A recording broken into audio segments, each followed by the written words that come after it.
Welcome to the Sleep Library. Tonight's lecture concerns clouds. Not the metaphorical clouds of poetry or the digital clouds of computing, but the actual clouds, those masses of water droplets and ice crystals that drift through our atmosphere, casting shadows on sunny days and bringing rain when the conditions align just so. This is not an exciting topic.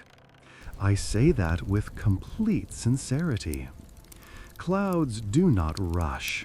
They do not demand your attention. They simply exist, changing slowly, following the laws of physics and atmospheric science with a patience that borders on the infinite. And that is precisely why we are going to spend the next hour or so examining them in considerable detail. There's no need to remember any of this. No test tomorrow, no quiz next week. Simply close your eyes, settle into your pillows, and let these words drift through your mind like the very clouds we're discussing, forming, dissipating, reforming in new patterns. Let your breathing slow to match the pace of these words. There's nowhere you need to be, nothing you need to do. Let's begin this quiet journey into the science of clouds. Section 1. Definitions and fundamental concepts. First, we must establish what we mean when we use the word cloud. In meteorological terms, a cloud is defined as a visible mass of condensed water vapor floating in the atmosphere, typically high above the ground. This definition, while accurate, barely begins to capture the complexity of what clouds actually are and how they come to exist. Let us break this down into its component parts, slowly and methodically. A cloud begins with water. Not liquid water initially, but water in its gaseous state, water vapor, invisible to the human eye, dispersed throughout the air around us at all times. The air we breathe, even on the driest days, contains water vapor.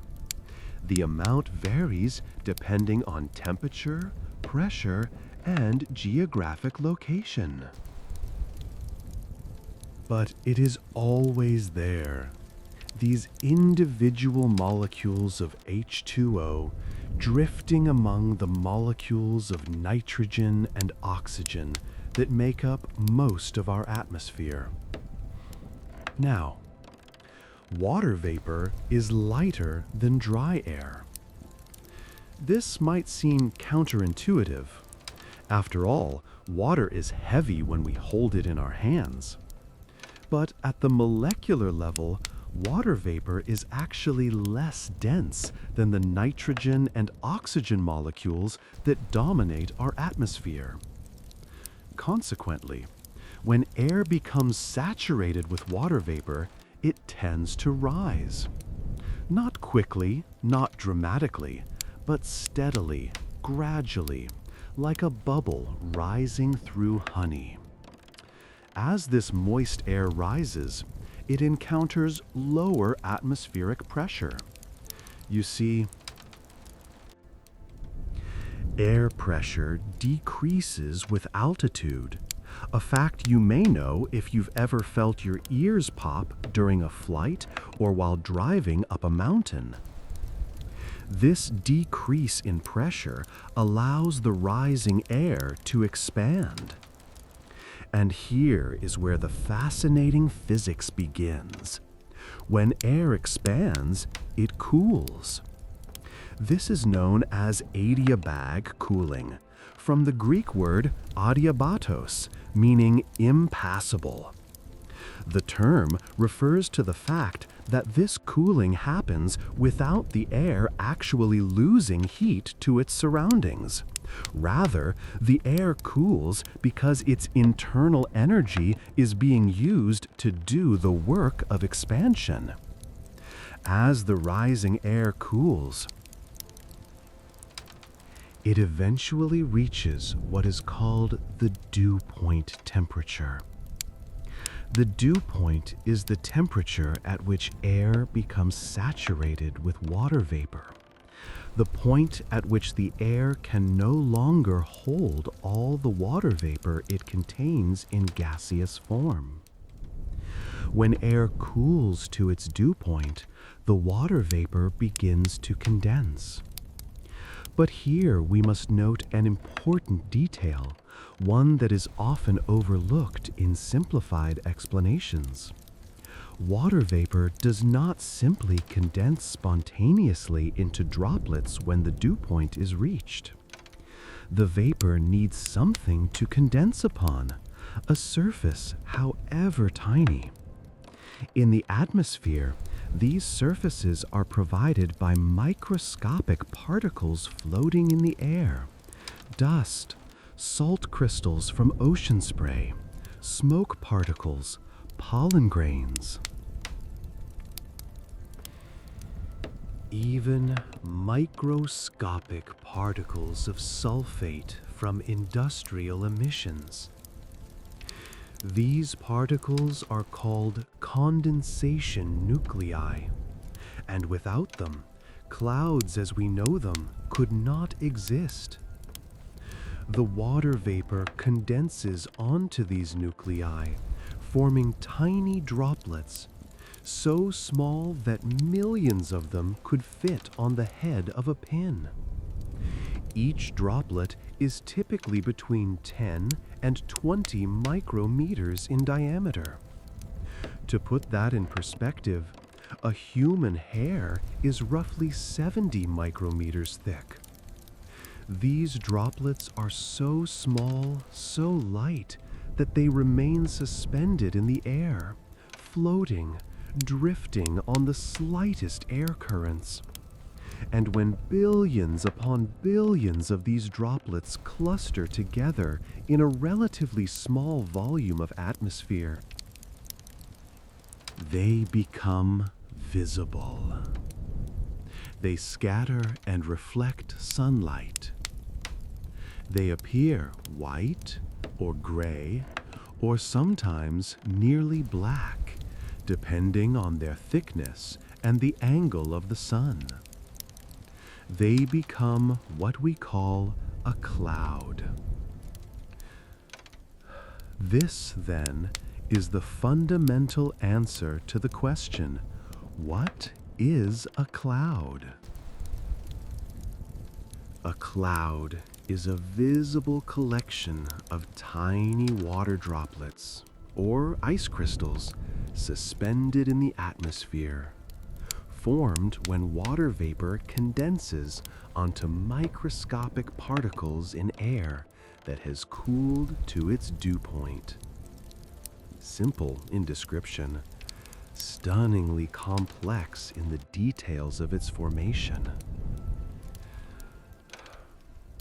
Before we move on to examine the different types of clouds, let us take a moment to consider the sheer scale of water cycling through the atmosphere at any given time. Scientists estimate that, on average, the atmosphere contains approximately 13,000 cubic kilometers of water in various forms. This might sound like a vast amount, and in absolute terms, it is. But it represents only about 0.001% of all the water on Earth.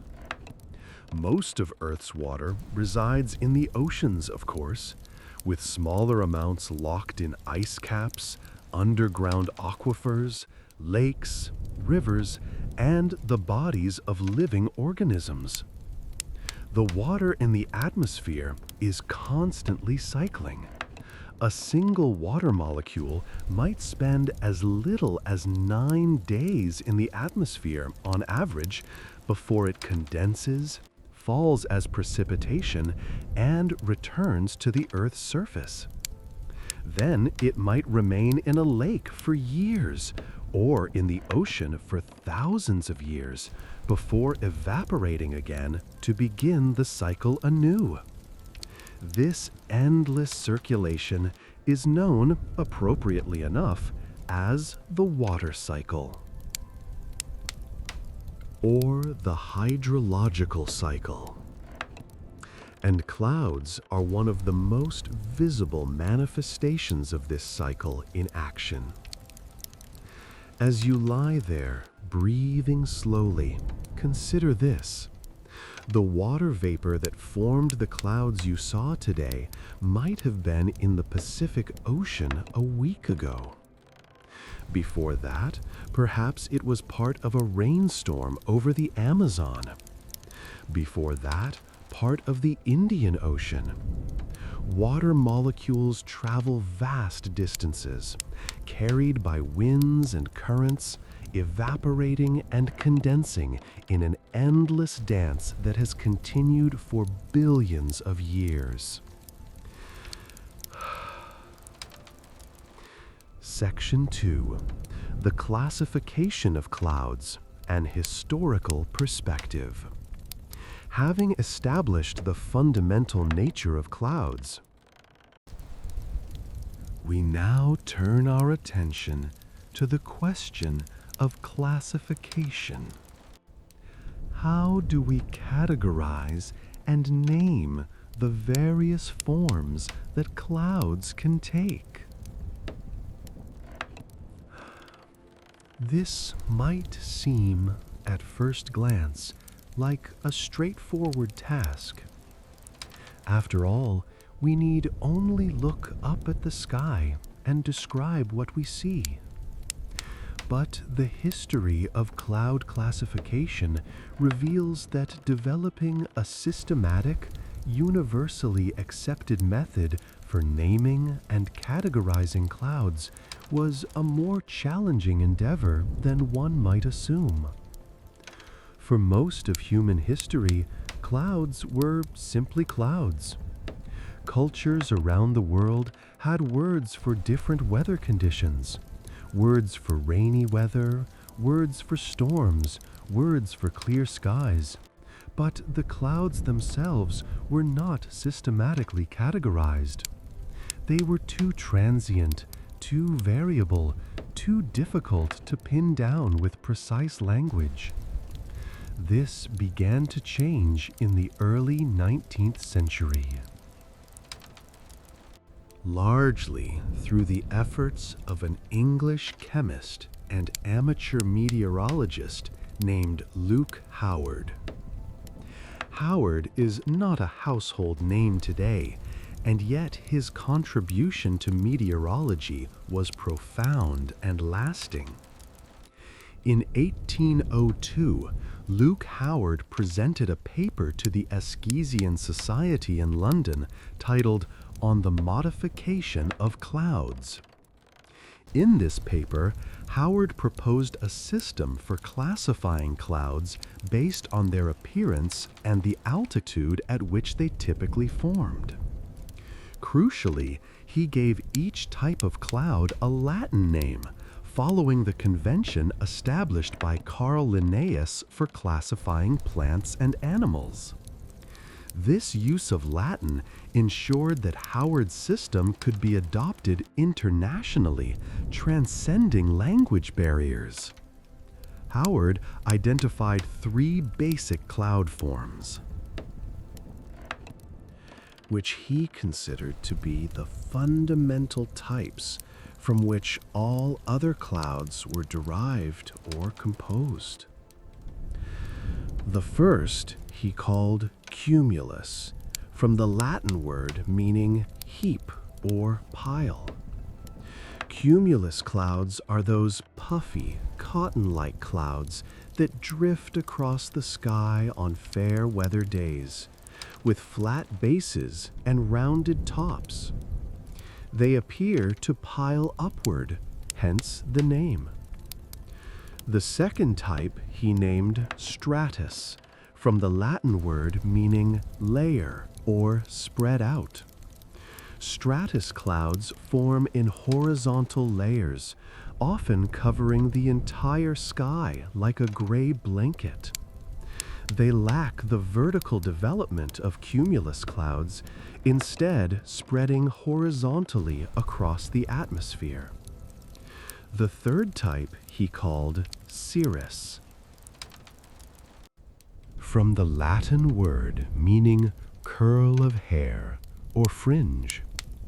Cirrus clouds are those wispy, delicate clouds found at very high altitudes, composed entirely of ice crystals rather than water droplets. They often appear as thin, feathery strands stretching across the sky. Howard also recognized that clouds could exist in combinations of these basic forms. He described cirrocumulus, cirrostratus, and cumulostratus, which he later renamed nimbus, from the Latin word for rain cloud. In this way, Howard created a flexible system that could describe the full variety of cloud forms observed in nature while maintaining a logical, systematic structure. The beauty of Howard's system lies in its simplicity and its elegance. With just 3 basic terms and the logic of combining them, one can describe the essential character of nearly any cloud. Moreover, the system is what we might call nested or hierarchical. Clouds can be placed in broad categories and then further subdivided as needed. Howard's classification system was adopted relatively quickly by the scientific community, though it underwent various modifications and refinements over the subsequent decades. In 1896, an international cloud classification system was formally adopted, building on Howard's foundation but adding additional detail and standardization. This system, with further updates in 1956 and beyond, remains in use today as the International Cloud Atlas, published by the World Meteorological Organization. It is worth pausing to consider why such standardization matters. After all, does it truly change anything whether we call a particular cloud formation cumulus or simply that puffy white cloud over there? In one sense, no. The clouds themselves are indifferent to our naming conventions. But in another, more important sense, yes, standardization matters profoundly. By giving clouds precise names and categories, we create a shared language that allows meteorologists around the world to communicate clearly about what they observe. A weather observer in Japan can record cirrus uncinus in their notes, and a meteorologist in Brazil can immediately understand what type of cloud was present, even without seeing a photograph. This shared language enables the collaboration and data sharing that modern meteorology requires. Moreover, the act of classification itself deepens our understanding. When we must decide whether a particular cloud is cumulus or stratocumulus, we are forced to observe its characteristics more carefully, to note the details of its structure and behavior. Classification is not merely labeling, it is a form of structured attention. Let your mind rest on that thought for a moment. Structured attention. The practice of looking carefully, systematically, at something as ephemeral and ever-changing as clouds, and finding patterns, finding order, finding language to describe what we see. There is something deeply calming about this, is there not?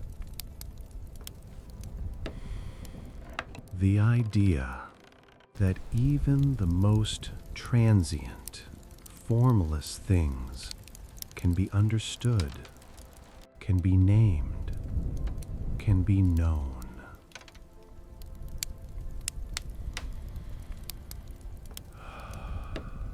Section 3. The 10 basic cloud types and their characteristics. The modern classification system recognizes 10 basic cloud types, often called genera in meteorological terminology. These 10 types are further organized based on the altitude at which they typically occur. Let us examine each of these 10 types in turn, slowly and systematically, noting their characteristics, their usual altitudes, and what they might tell us about the state of the atmosphere. We will begin with the high-altitude clouds, those that form in the upper reaches of the troposphere, typically above 20,000 feet or approximately 600 meters. Cloud Type 1, cirrus. Cirrus clouds are composed entirely of ice crystals owing to the extremely cold temperatures at the altitudes where they form. These clouds appear as delicate, wispy strands, often with a fibrous or hair-like texture. They are bright white when the sun shines on them, sometimes taking on pink or orange hues at sunrise and sunset. Cirrus clouds are often the first sign of an approaching warm front. They may appear a day or even two before rain arrives, gradually thickening and lowering as the front approaches.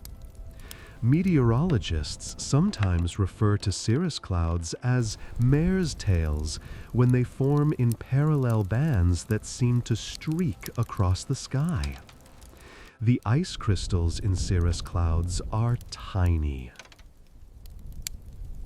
typically less than 100 micrometers across, and they fall very slowly through the thin air at high altitudes, sometimes taking hours to descend just a few hundred meters. As they fall, they may sublime, transforming directly from ice to vapor without passing through a liquid phase, especially if the air below is dry. This gives cirrus clouds their characteristic wispy, ephemeral appearance. Cloud Type 2, cirrocumulus. Cirrocumulus clouds appear as small white patches or ripples, often arranged in rows or groups. They are sometimes described as resembling fish scales, which has led to the poetic term mackerel sky for this cloud pattern. Each individual element of a cirrocumulus cloud is quite small, typically less than 1 degree of arc when viewed from the ground, about the width of your little finger when held at arm's length. Like cirrus, cirrocumulus clouds are composed of ice crystals and form at high altitudes. They indicate instability at high levels of the atmosphere, and like cirrus, they may precede a change in weather, though they are less common than either cirrus or cirrostratus. The rippled pattern of cirrocumulus clouds forms due to a phenomenon known as gravity waves in the atmosphere. These are not the gravitational waves that physicists study, those ripples in space-time itself, but rather waves that form in the atmosphere when air is displaced vertically and then oscillates up and down. Much like ripples spreading across water when you drop a stone, the regular spacing of cirrocumulus elements reflects this wave pattern in the high atmosphere. Cloud type 3, cirrostratus. Cirrostratus clouds form a thin, whitish veil that can cover the entire sky. They are so thin that the sun or moon can easily be seen through them, though the clouds may give the celestial bodies a somewhat fuzzy or hazy appearance.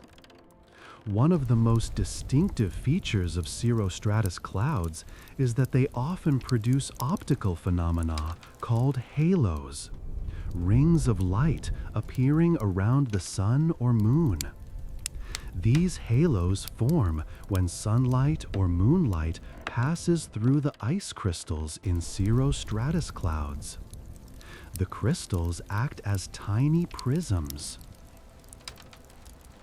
refracting the light at specific angles. The most common halo has a radius of 22 degrees, though occasionally larger 46-degree halos can also be seen. The appearance of a halo around the sun or moon is a fairly reliable indicator that rain may arrive within the next 24 hours, as cirrostratus clouds typically form ahead of warm fronts. The ice crystals in cirrostratus are randomly oriented as they fall slowly through the air, tumbling gently end over end. This random orientation is what creates the circular halo rather than a streak or spot of light. Let us pause here in our catalog and take a moment to appreciate the delicate beauty of these high-altitude clouds. Cirrus, cirrocumulus, cirrostratus, all composed of ice, all forming in the bitter cold of the upper troposphere, all marking the boundary between weather and space. They are the highest clouds, the coldest clouds, the most distant from the Earth's surface where we stand and observe them. Now we descend to the middle altitude clouds, those typically forming between 6,500 and 20,000 feet, or roughly 2,000 to 6,000 meters. Cloud type 4, altocumulus. Altocumulus clouds appear as gray or white patches, or layers of clouds with rounded masses or rolls. The individual elements are larger than those of cirrocumulus, typically 1 to 5 degrees of arc when viewed from the ground. About the width of 3 fingers held together at arm's length. Altocumulus clouds often appear in parallel bands or as a field of rounded cloudlets. These clouds are composed of water droplets, though at the colder temperatures of middle altitudes, they may contain supercooled water, liquid water that remains liquid even at temperatures below freezing. Supercooled water droplets are in an unstable state. The slightest disturbance can cause them to freeze instantly. This is why aircraft icing is a particular concern when flying through altocumulus clouds. Altocumulus clouds of a particular type called altocumulus castellanus can be an indicator of atmospheric instability. Castellanus refers to their appearance. They develop turret-like towers on top of their base layer, resembling the battlements of a castle. When you see altocumulus castellanus in the morning, it can be a sign that thunderstorms may develop later in the day as the atmosphere continues to destabilize. Cloud type 5, altostratus.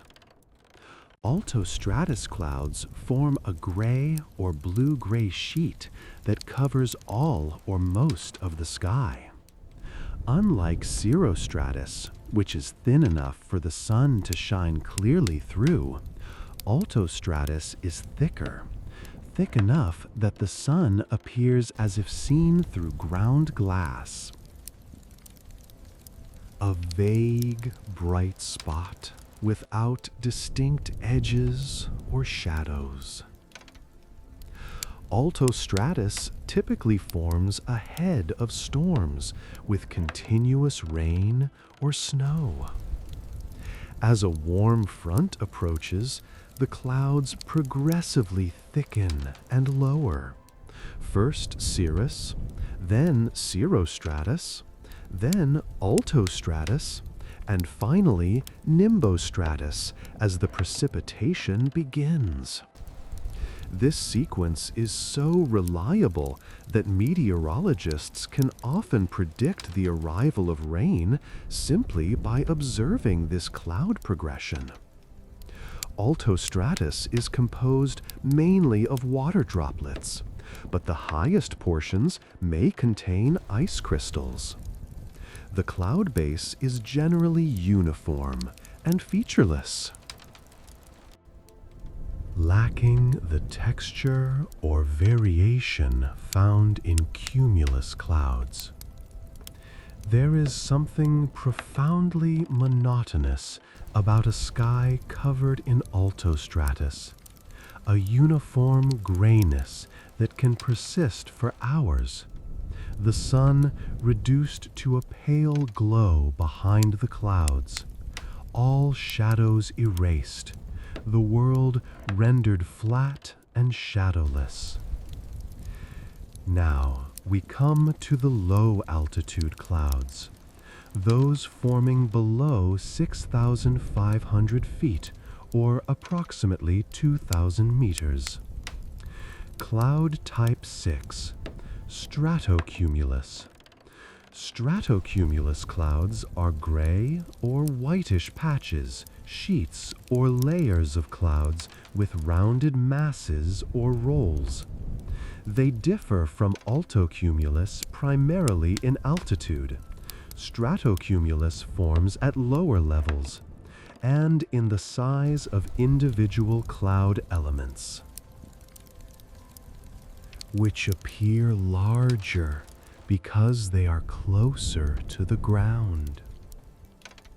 Stratocumulus is one of the most common cloud types globally, covering vast areas of the Earth's oceans, particularly in the subtropics. These oceanic stratocumulus fields can persist for days or even weeks, maintained by the temperature contrast between cool ocean waters and warmer air above. They play an important role in Earth's climate system, reflecting sunlight back to space and thereby cooling the planet. Stratocumulus rarely produces more than light precipitation, perhaps drizzle or very light rain or snow. The clouds lack the vertical development necessary to produce heavier precipitation. They form in relatively stable air. Air that may be moist but lacks the strong upward motion needed to build towering clouds. Cloud type 7, stratus. Stratus clouds form a gray, uniform layer that resembles fog, except that stratus does not touch the ground. When stratus is thick enough, it may produce drizzle or light snow grains, but generally these clouds are associated with overcast, dreary weather rather than significant precipitation. The base of stratus clouds is usually quite low, often below 2,000 feet. On hilltops or mountains, stratus may indeed touch the ground, and at that point it becomes indistinguishable from fog. In fact, the primary difference between stratus and fog is simply altitude. Fog is a cloud at ground level, while stratus is the same type of cloud formation, slightly elevated. Stratus typically forms when a gentle lifting motion causes moist air to reach saturation, or when cold air moves over warmer water, or when fog lifts slightly off the ground as the day warms. The clouds are composed of tiny water droplets, all roughly the same size, which gives stratus its characteristic uniform, featureless appearance. There is something particularly soporific about a day under stratus clouds, is there not? The sky, a uniform gray from horizon to horizon. No variation, no change, just that persistent, patient overcast that seems to muffle all sound and soften all edges. Cloud type 8, nimbostratus. Nimbostratus is the rain cloud par excellence. Dark gray, often with a wet or streaked appearance, nimbostratus is thick enough to completely block the sun.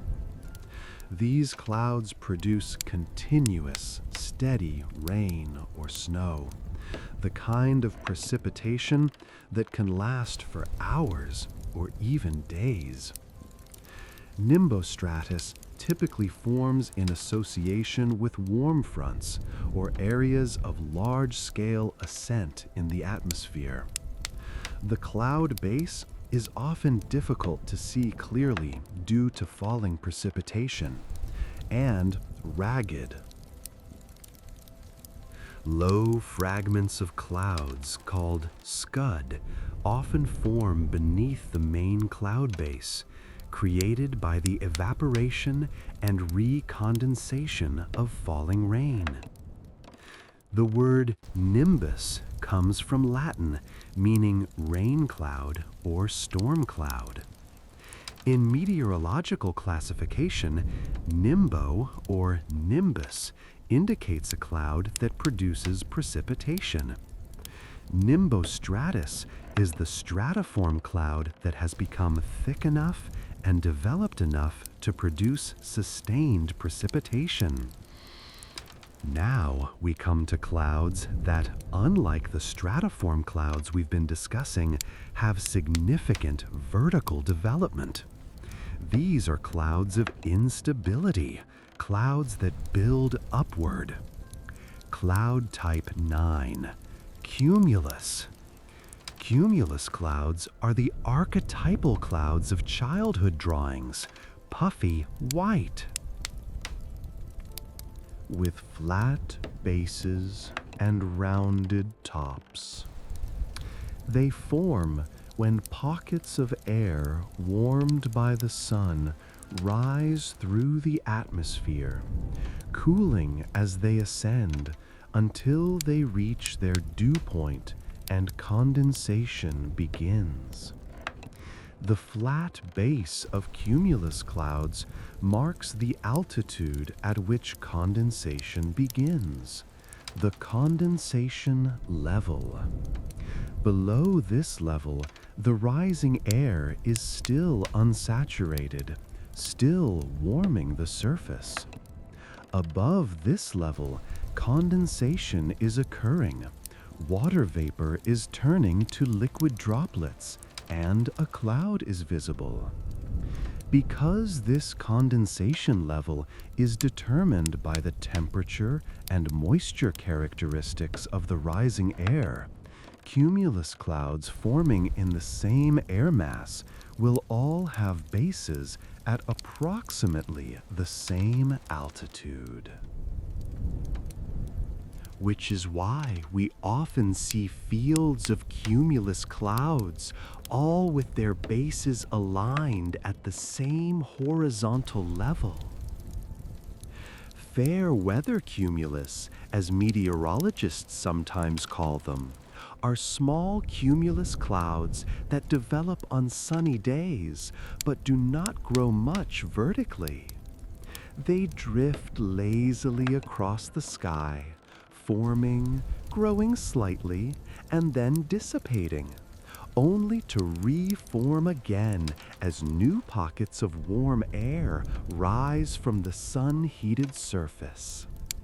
These clouds are composed entirely of water droplets and rarely produce any precipitation. However, if atmospheric conditions are favorable, if there is sufficient moisture and instability, cumulus clouds can grow much larger, building upward into what we call cumulus congestus, or towering cumulus. These clouds can reach impressive heights, sometimes extending from near the surface to altitudes of 20,000 or 30,000 feet. They may produce rain showers, though not the sustained precipitation of nimbostratus. Cloud type 10, cumulonimbus.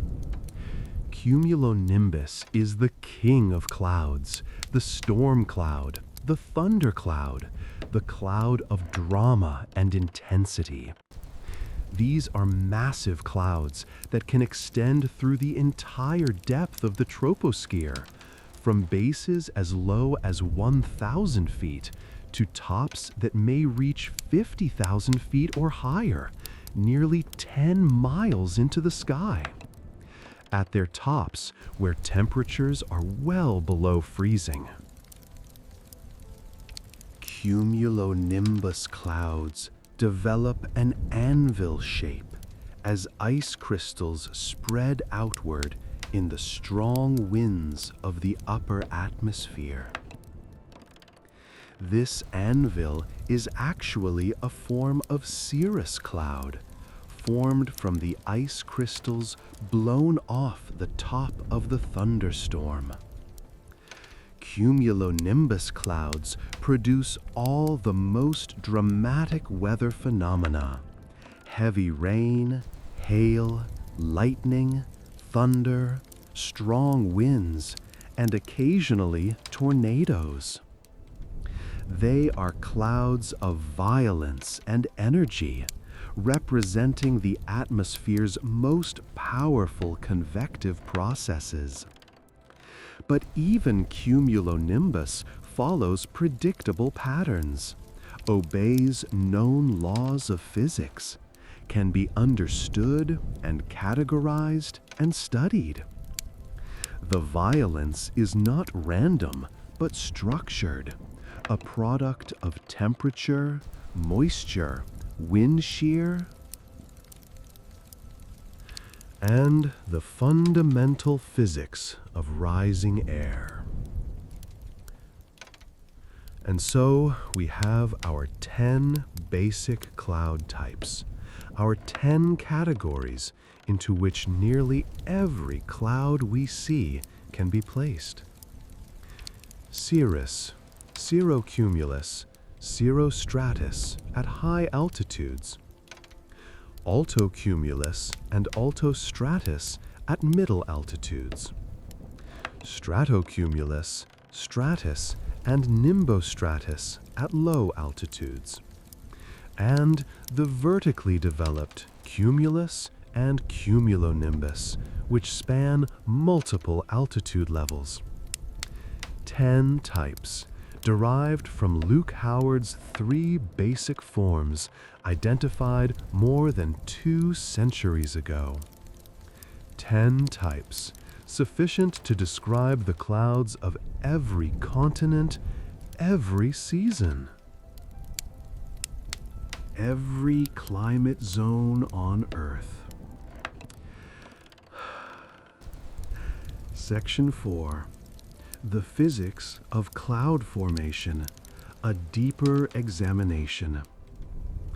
Having classified clouds by their appearance and altitude, let us now return to the question of how clouds form, examining the physics in somewhat greater detail. This will necessarily involve a bit more technical discussion, but we shall proceed slowly, step by step, ensuring that each concept is clear before we move to the next. The formation of clouds requires 3 essential ingredients. First, moisture, water vapor in the air. Second, a mechanism to cool the air to its dew point temperature. Third, condensation nuclei, those microscopic particles upon which water vapor can condense. Let us consider each of these in turn. Moisture.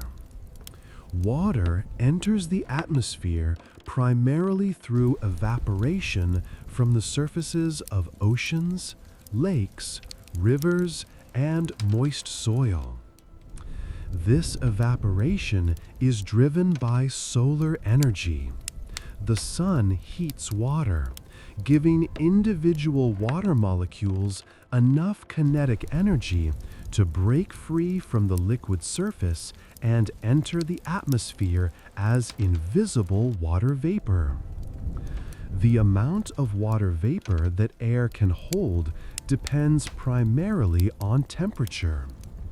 Warm air can hold much more water vapor than cold air. This relationship is not linear, but exponential. Following what is known as the Clausius-Clapeyron relationship. For every degree Celsius that air temperature increases, the amount of water vapor that air can hold increases by approximately 7%. This temperature dependence has profound implications for weather and climate. It explains why tropical regions, with their warm temperatures, have such high humidity and abundant precipitation, while polar regions, despite being surrounded by ice and water, remain quite dry. The cold air simply cannot hold much water vapor. Meteorologists quantify the amount of moisture in air using several different measures.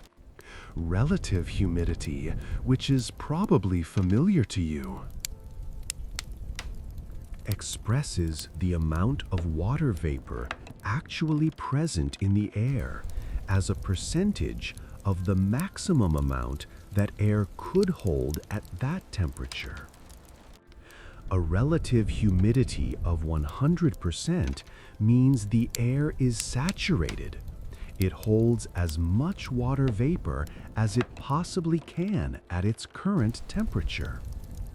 But relative humidity can be misleading because it depends on temperature. Air at 70% relative humidity on a hot summer day contains far more actual water vapor than air at 70% relative humidity on a cold winter day. For this reason, meteorologists often prefer to use dew point temperature as a measure of moisture. The dew point, as we mentioned earlier, is the temperature to which air must be cooled for saturation to occur, unlike relative humidity. Dew point is a direct measure of the absolute amount of moisture in the air. A dew point of 60 degrees Fahrenheit, for example, indicates the same amount of moisture regardless of the actual air temperature. Generally speaking, dew points below 50 degrees F feel dry. Dew points between 50 degrees F and 60 degrees F feel comfortable. Dew points between 60 degrees and 70 degrees F feel muggy. And dew points above 70 degrees F feel oppressive. The kind of thick, heavy humidity where you feel like you're breathing water. Cooling mechanisms. For clouds to form, air must be cooled to its dew point temperature. There are several mechanisms by which this can occur. And understanding these mechanisms helps us understand why clouds form where and when they do.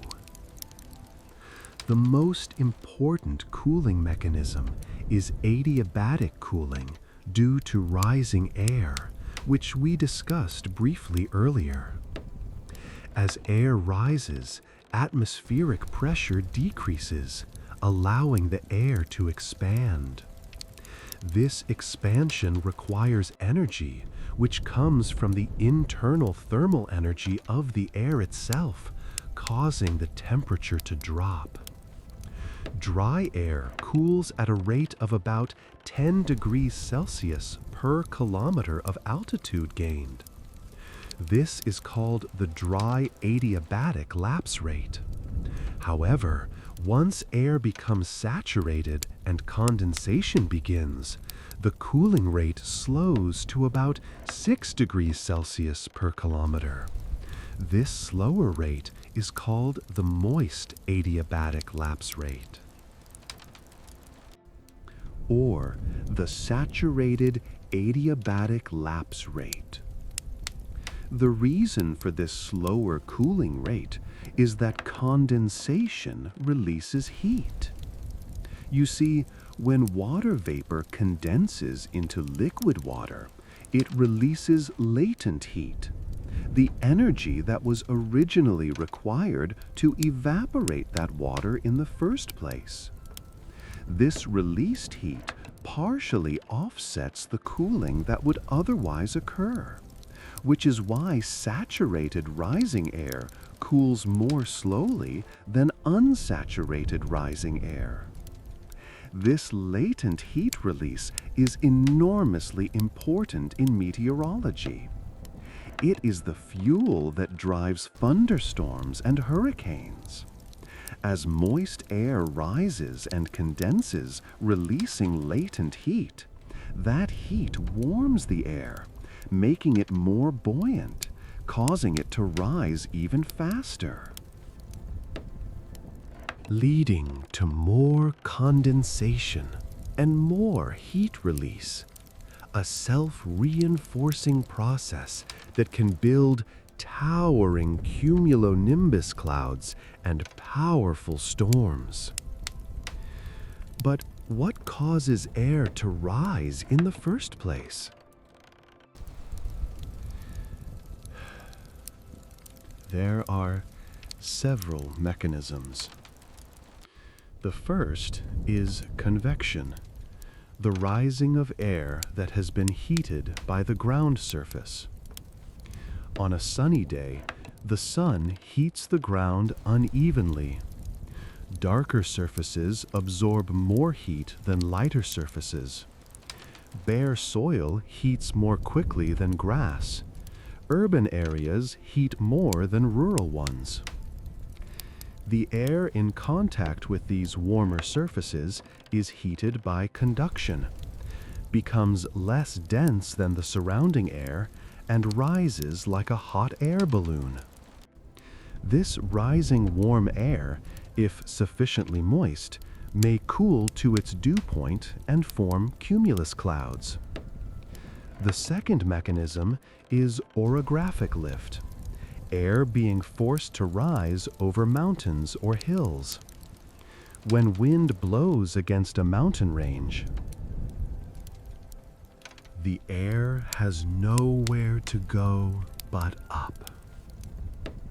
As it rises over the mountains, it cools adiabatically, and if it cools to its dew point, clouds form. This is why mountain ranges often have clouds clinging to their peaks and windward slopes, even when the surrounding lowlands are clear. The third mechanism is frontal lift, the rising of air along weather fronts.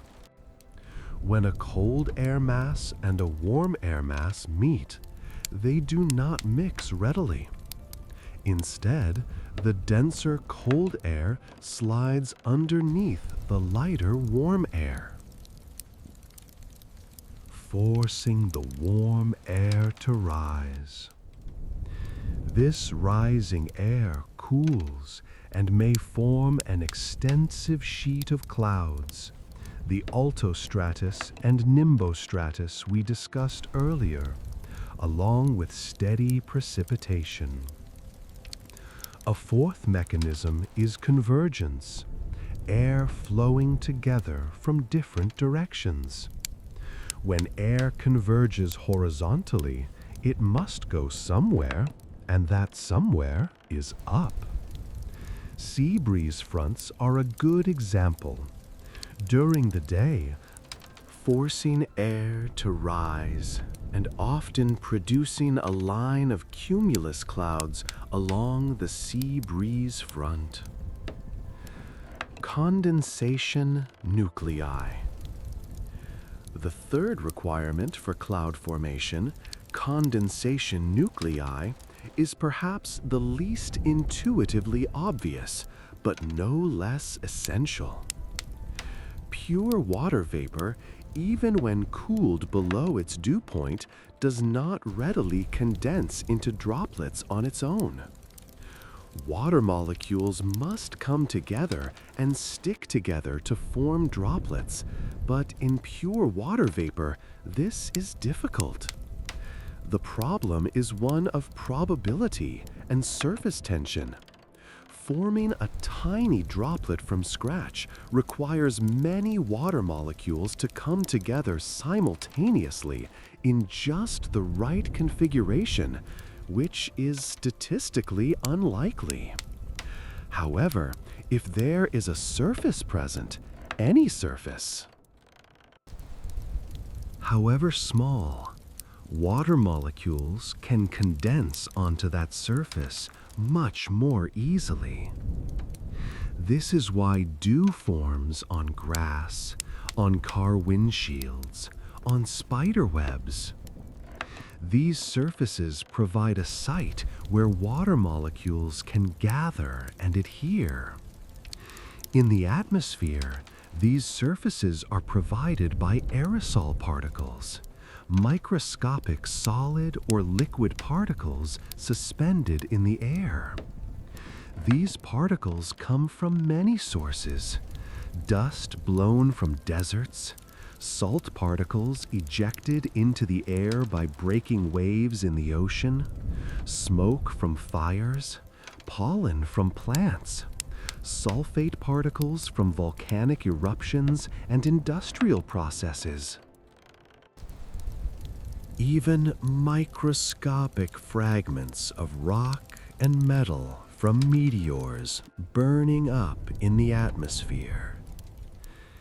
These particles are incredibly small, typically between 0.1 and 1 micrometer in diameter, though they can be smaller or larger. To put that in perspective, a typical bacterium is about 1 micrometer across. These aerosol particles are small enough to remain suspended in the air indefinitely, carried by even the slightest air currents. Some particles are better condensation nuclei than others. The most effective condensation nuclei are hygroscopic. They attract water. Salt particles from ocean spray are particularly effective because salt is highly hygroscopic.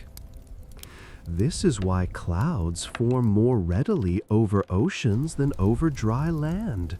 The air over oceans contains abundant salt nuclei. When water vapor condenses onto these nuclei, it forms cloud droplets. Those tiny droplets, 10 to 20 micrometers across, that we discussed earlier. Each droplet contains, at its center, the original aerosol particle that served as its nucleus. In a sense, every cloud droplet is built around a speck of dust, a grain of salt, a fragment of ash, something solid at the heart of the water. This dependence on condensation nuclei has interesting implications. In very clean air, air with few aerosol particles, clouds may have difficulty forming even when the air is supersaturated. Conversely, in polluted air with many aerosol particles, clouds may form very readily. This is one way that human activities affect cloud formation and, by extension, climate. Section 5. Cloud droplets, ice crystals, and the growth of precipitation. Let us now consider what happens after cloud droplets form. A cloud, as we have established, is composed of billions upon billions of tiny droplets. But these droplets are far too small to fall as rain. Their terminal velocity, the speed at which they fall through air, is only about 1 centimeter per second. At that rate, a droplet would take hours to fall from a typical cloud height to the ground. And during that time, it would almost certainly evaporate long before reaching the surface. For precipitation to occur, cloud droplets must grow much larger, becoming raindrops with diameters of 1 to 5 millimeters, 100 to several hundred times larger than the initial cloud droplets. How does this growth occur?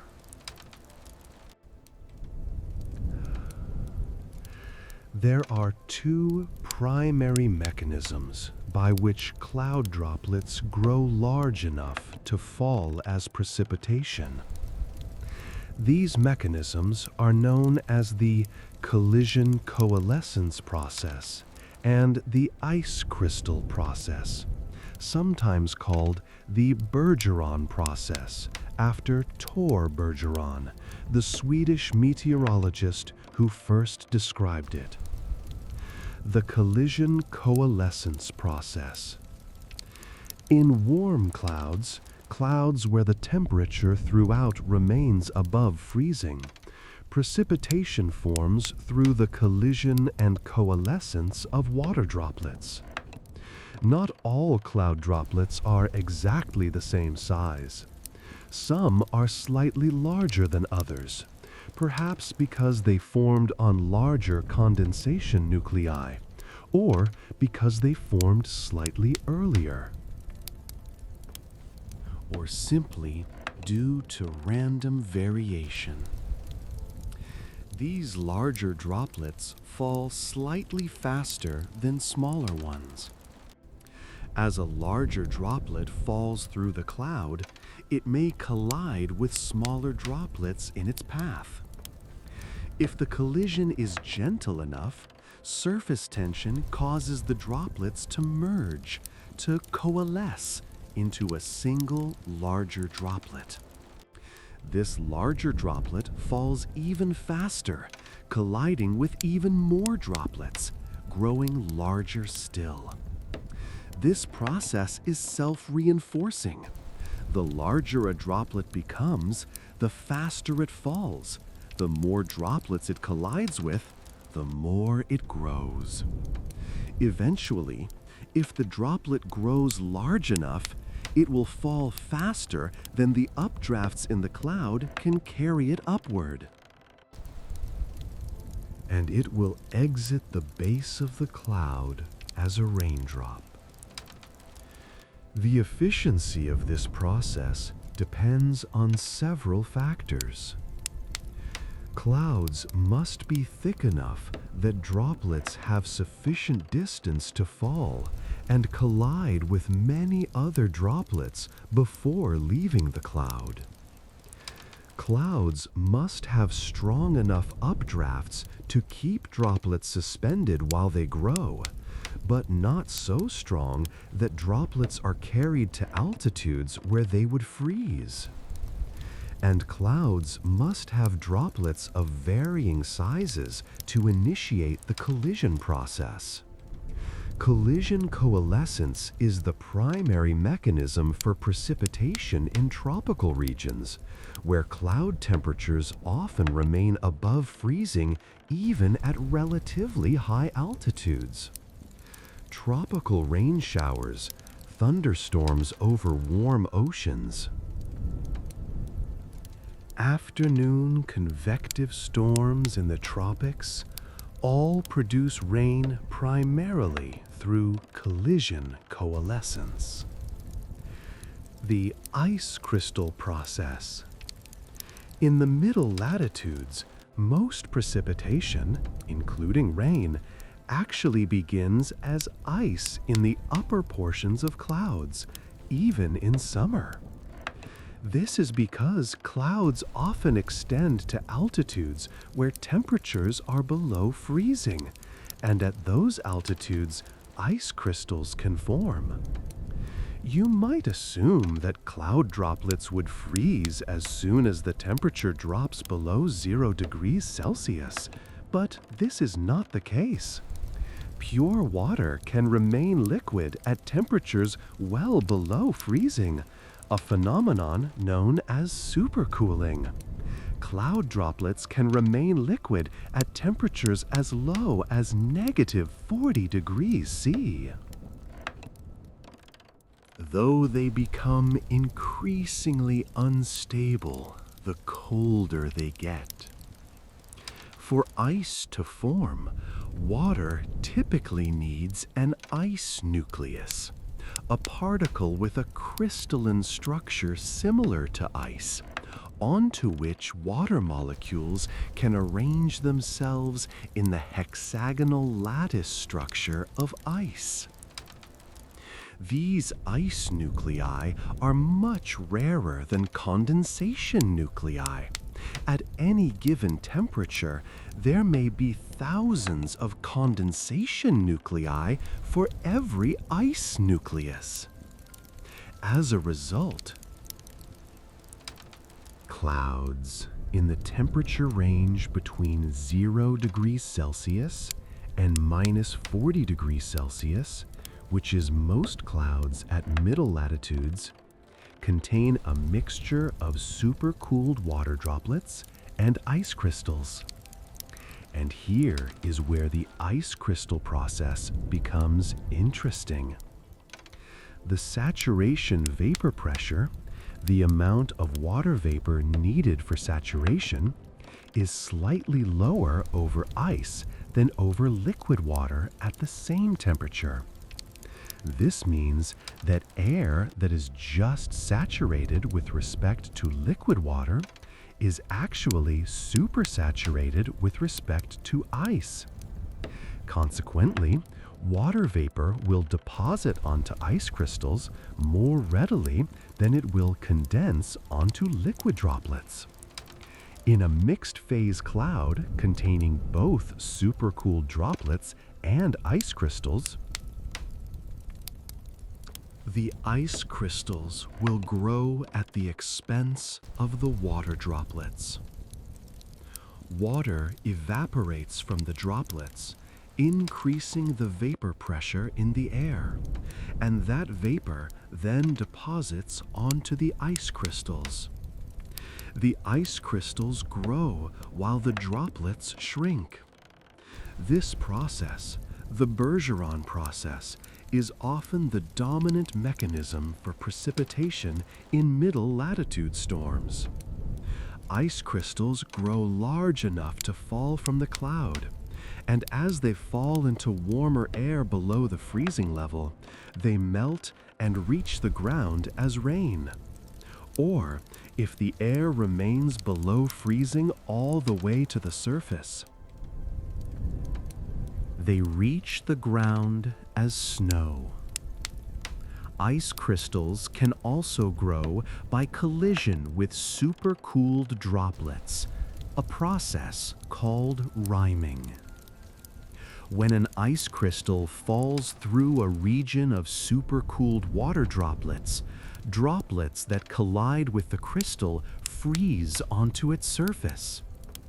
As more and more droplets freeze onto the crystal, it becomes coated with rime ice, gradually transforming from a delicate crystal into a graupel particle, a small, soft pellet of ice.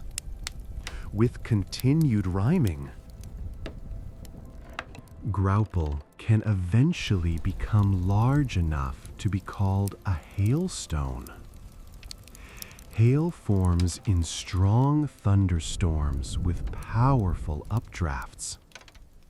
A hailstone begins as an ice crystal or frozen droplet that is carried upward by the updraft into regions of supercooled water.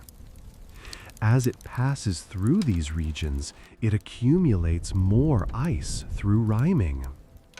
It may then fall, be caught by another updraft, carried back up into the cloud, accumulate more ice, fall again, rise again, each cycle adding another layer of ice. Eventually, it becomes heavy enough that the updraft can no longer support it, and it falls from the cloud to the ground. When you cut a large hailstone in half, you can often see these concentric layers of ice, like the rings of a tree. Each layer representing a journey through the updraft and downdraft regions of the storm. Some hailstones have been found with 5, 7, even 10 or more layers. The largest hailstone ever recorded in the United States fell in Vivian, South Dakota in 2010, measuring 8 inches in diameter and weighing nearly 2 pounds. Imagine the incredible updraft strength required to keep such a mass of ice aloft long enough for it to grow that large. Section 6. The role of clouds in Earth's energy balance. Having examined how clouds form and how precipitation develops, let us now consider the broader question of what role clouds play in Earth's climate system. This is a question that might seem abstract or removed from our immediate experience. But it is crucial to understanding how our planet's weather and climate function. Earth's temperature is determined by the balance between incoming solar radiation and outgoing terrestrial radiation. The sun continually bathes Earth in shortwave radiation, visible light, and ultraviolet light. Some of this radiation is reflected back to space by clouds, ice, and other bright surfaces. The rest is absorbed by the Earth's surface and atmosphere, warming them. The warm Earth, in turn, emits long-wave radiation, infrared radiation, or what we commonly call heat. Some of this infrared radiation escapes directly to space, cooling the Earth. Some is absorbed by greenhouse gases in the atmosphere, water vapor, carbon dioxide,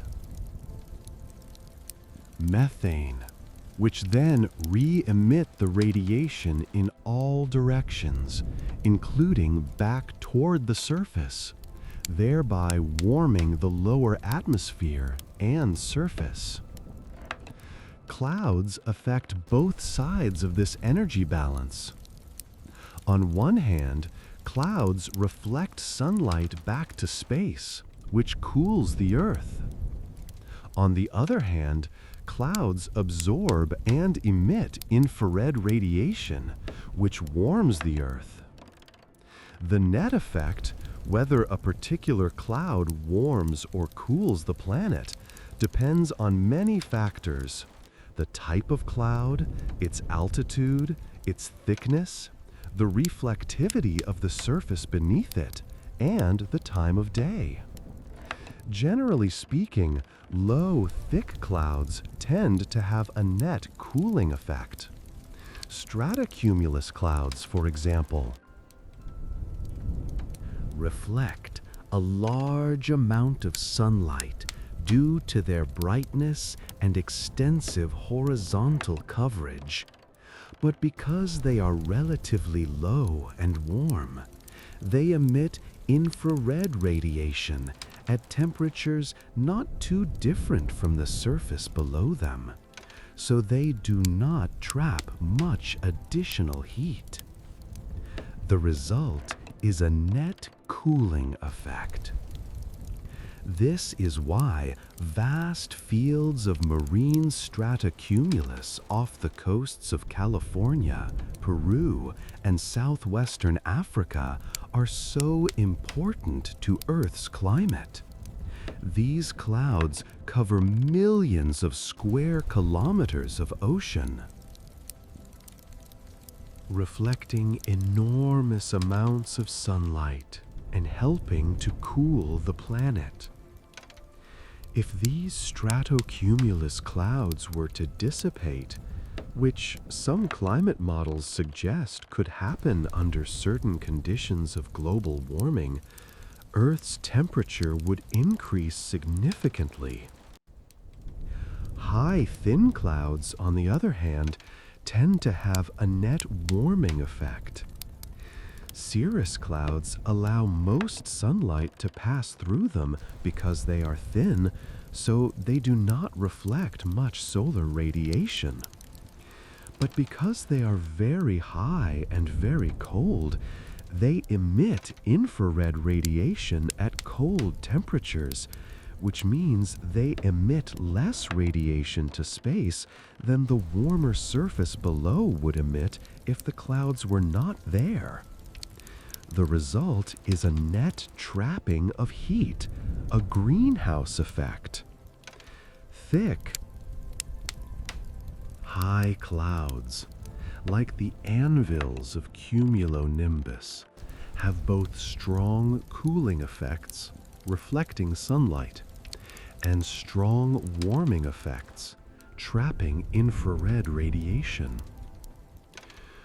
Which effect dominates can depend on subtle factors. Generally, during the day, the cooling effect tends to dominate, while at night, when there is no sunlight to reflect, only the warming effect remains. The global average effect of clouds is to cool the planet. Scientists estimate that without clouds, Earth's average temperature would be several degrees warmer than it is. Clouds reflect about 20 to 25% of incoming solar radiation back to space, roughly 50 watts per square meter averaged over the entire planet. They trap about 30 watts per square meter of infrared radiation. The net effect is a cooling of about 20 watts per square meter. To put that in perspective, the increase in greenhouse forcing from human-caused carbon dioxide emissions since the pre-industrial era is about 2 to 3 watts per square meter. So clouds exert a natural cooling effect that is nearly 10 times larger than the warming we have caused through greenhouse gas emissions. This does not mean we should be unconcerned about greenhouse gases. But it does illustrate the enormous importance of clouds in the climate system. One of the great uncertainties in climate science concerns how clouds will respond to global warming. As the planet warms, the distribution and properties of clouds will likely change. Some clouds may become more extensive, others less so. Some may become thicker, others thinner. High clouds may extend to higher altitudes, where they would be colder and thus trap more heat. Low clouds over the oceans may become less extensive as the ocean surface warms. These changes in clouds could either amplify or moderate the warming caused by greenhouse gases, what scientists call a cloud feedback. If clouds change in ways that further warm the planet, Section 7, Clouds and Precipitation Patterns.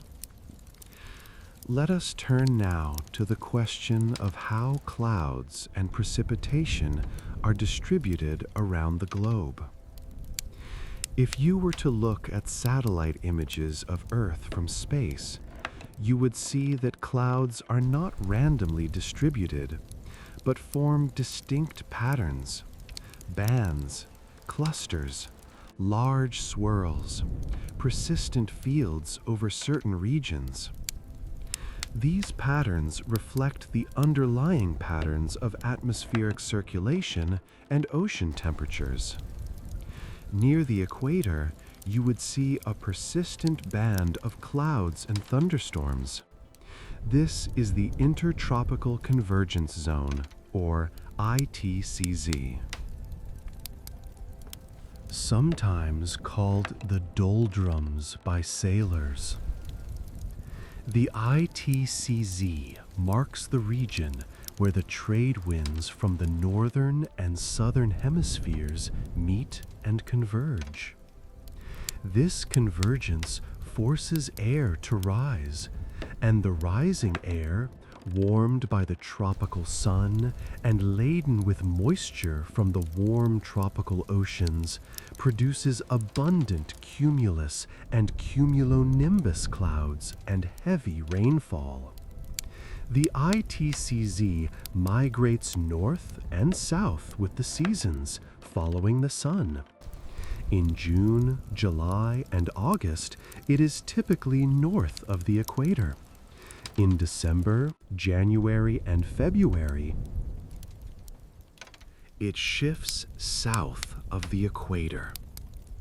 This seasonal migration drives the monsoon rains that are so crucial to agriculture and water supplies in tropical and subtropical regions. Move away from the equator toward latitudes around 30 degrees north and south, and the satellite images show a very different picture. Here, you find the great deserts of the world, the Sahara, the Arabian Desert, the deserts of Australia, and southwestern North America. Cloud cover in these regions is generally sparse. This is not coincidental. The air that rises in the ITCZ does not remain at high altitudes indefinitely. Having risen and cooled and having lost much of its moisture through precipitation in the tropics, this air spreads poleward at high altitudes. Eventually, around 30 degrees latitude, it descends back toward the surface. As it descends, it warms adiabatically, and this warming causes relative humidity to decrease, suppressing cloud formation. The result is the subtropical high pressure belts, regions of descending dry air, clear skies, and little precipitation. However, even in these subtropical regions, clouds form over the adjacent oceans. The eastern sides of subtropical oceans, off the coasts of California, Peru, Namibia, and Western Australia, are dominated by those extensive stratocumulus fields we mentioned earlier. These clouds form because cold ocean currents flow northward in the northern hemisphere or northward in the southern hemisphere along these coasts, cooling the air above and creating a temperature inversion that traps moisture near the surface. The result is persistent, extensive cloud cover despite the overall pattern of subsidence.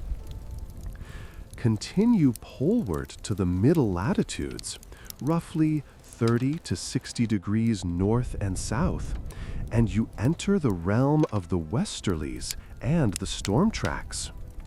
Here,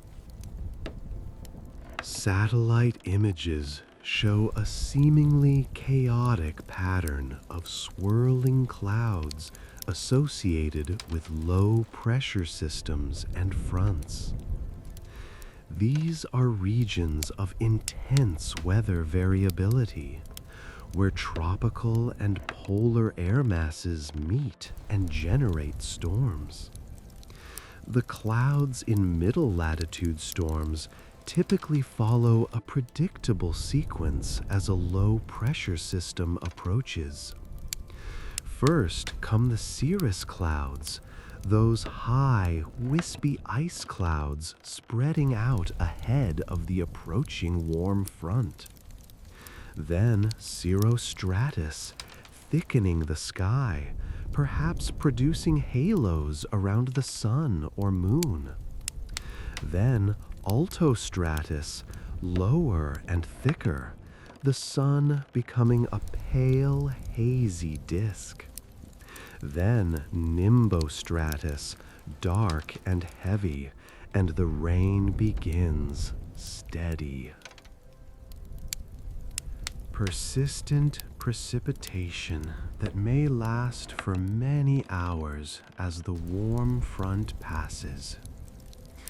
After the warm front passes, there is often a period of relative calm, though the sky may remain mostly cloudy with stratus or stratocumulus. Then the cold front approaches, bringing a line of cumulonimbus clouds, heavy rain or thunderstorms, strong winds, perhaps hail. The cold front passage is typically more abrupt than the warm front, a brief period of intense weather, and then it's over. Behind the cold front, the air clears. Cumulus clouds dot the sky, and you can see for miles. This cycle, the approach of a low-pressure system, the passage of the warm front, the brief warm sector, the passage of the cold front. The clearing is so familiar to people living in the middle latitudes that it becomes almost routine. Yet each storm is unique, each cloud formation slightly different, following the same physical principles, but never quite the same in detail. At high latitudes, approaching the poles, cloud patterns become simpler in some ways. The extremely cold temperatures mean the air holds very little moisture, so clouds tend to be thinner and less extensive than at lower latitudes. Stratus and stratocumulus are common. Heavy precipitation is rare. What precipitation does fall is typically light snow. Over the poles themselves, the coldest places on Earth, clouds are often scarce, and the skies can remain clear for days or weeks at a time. Especially during the long polar winter. The cold, dry air simply cannot support much cloud development.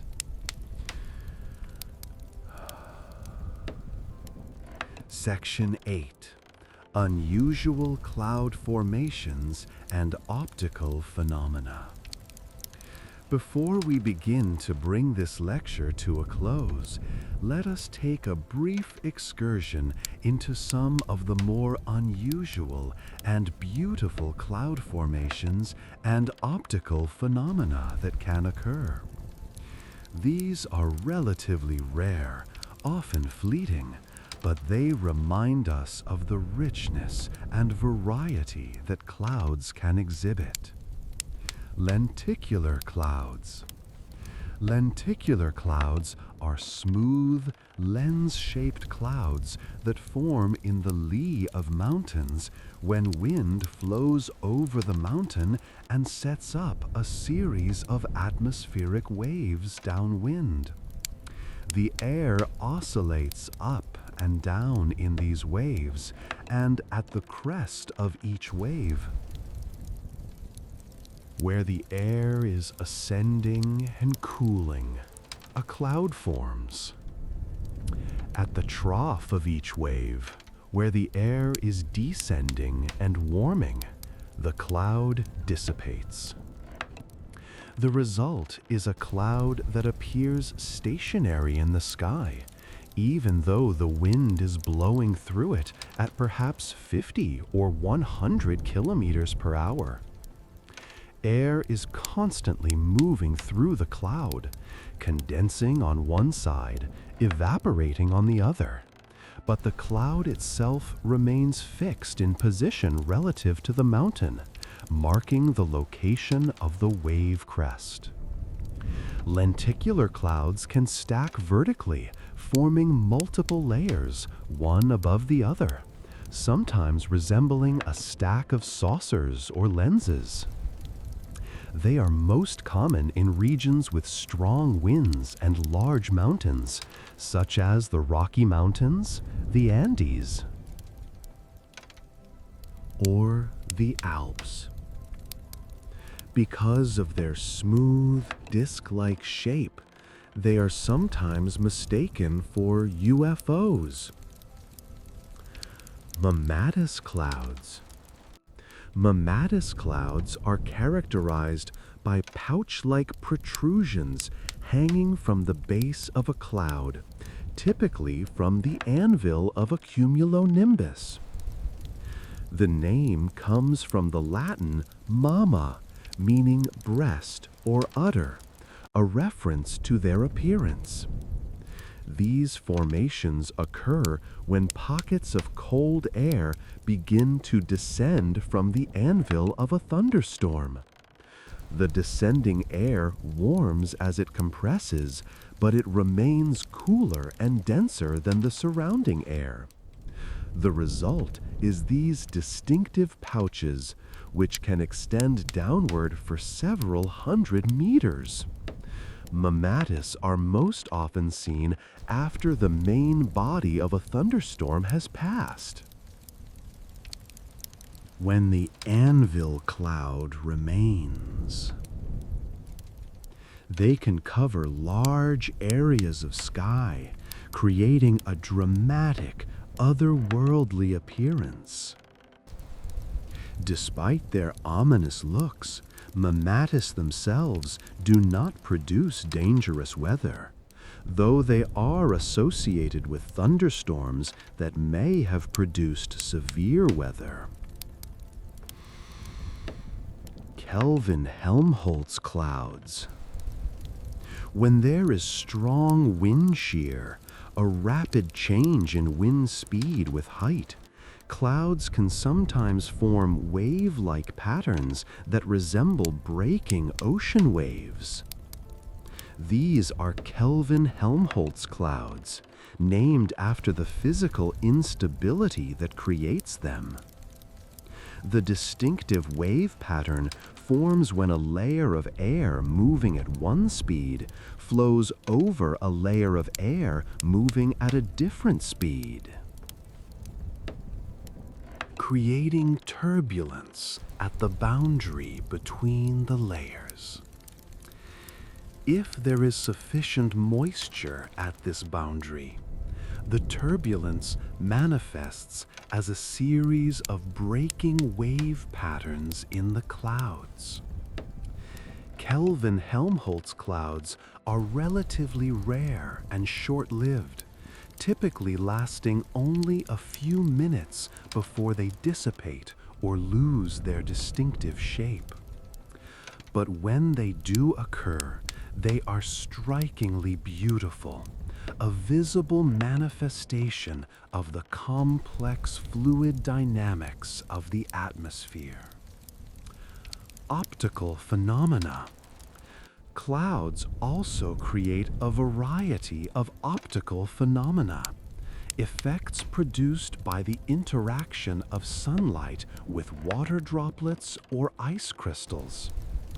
We have already mentioned halos. Those rings of light around the sun or moon produced by ice crystals in cirrostratus clouds. But there are many other optical effects as well. Sundogs, or parhelia, are bright spots of light that appear on either side of the sun, typically 22 degrees away.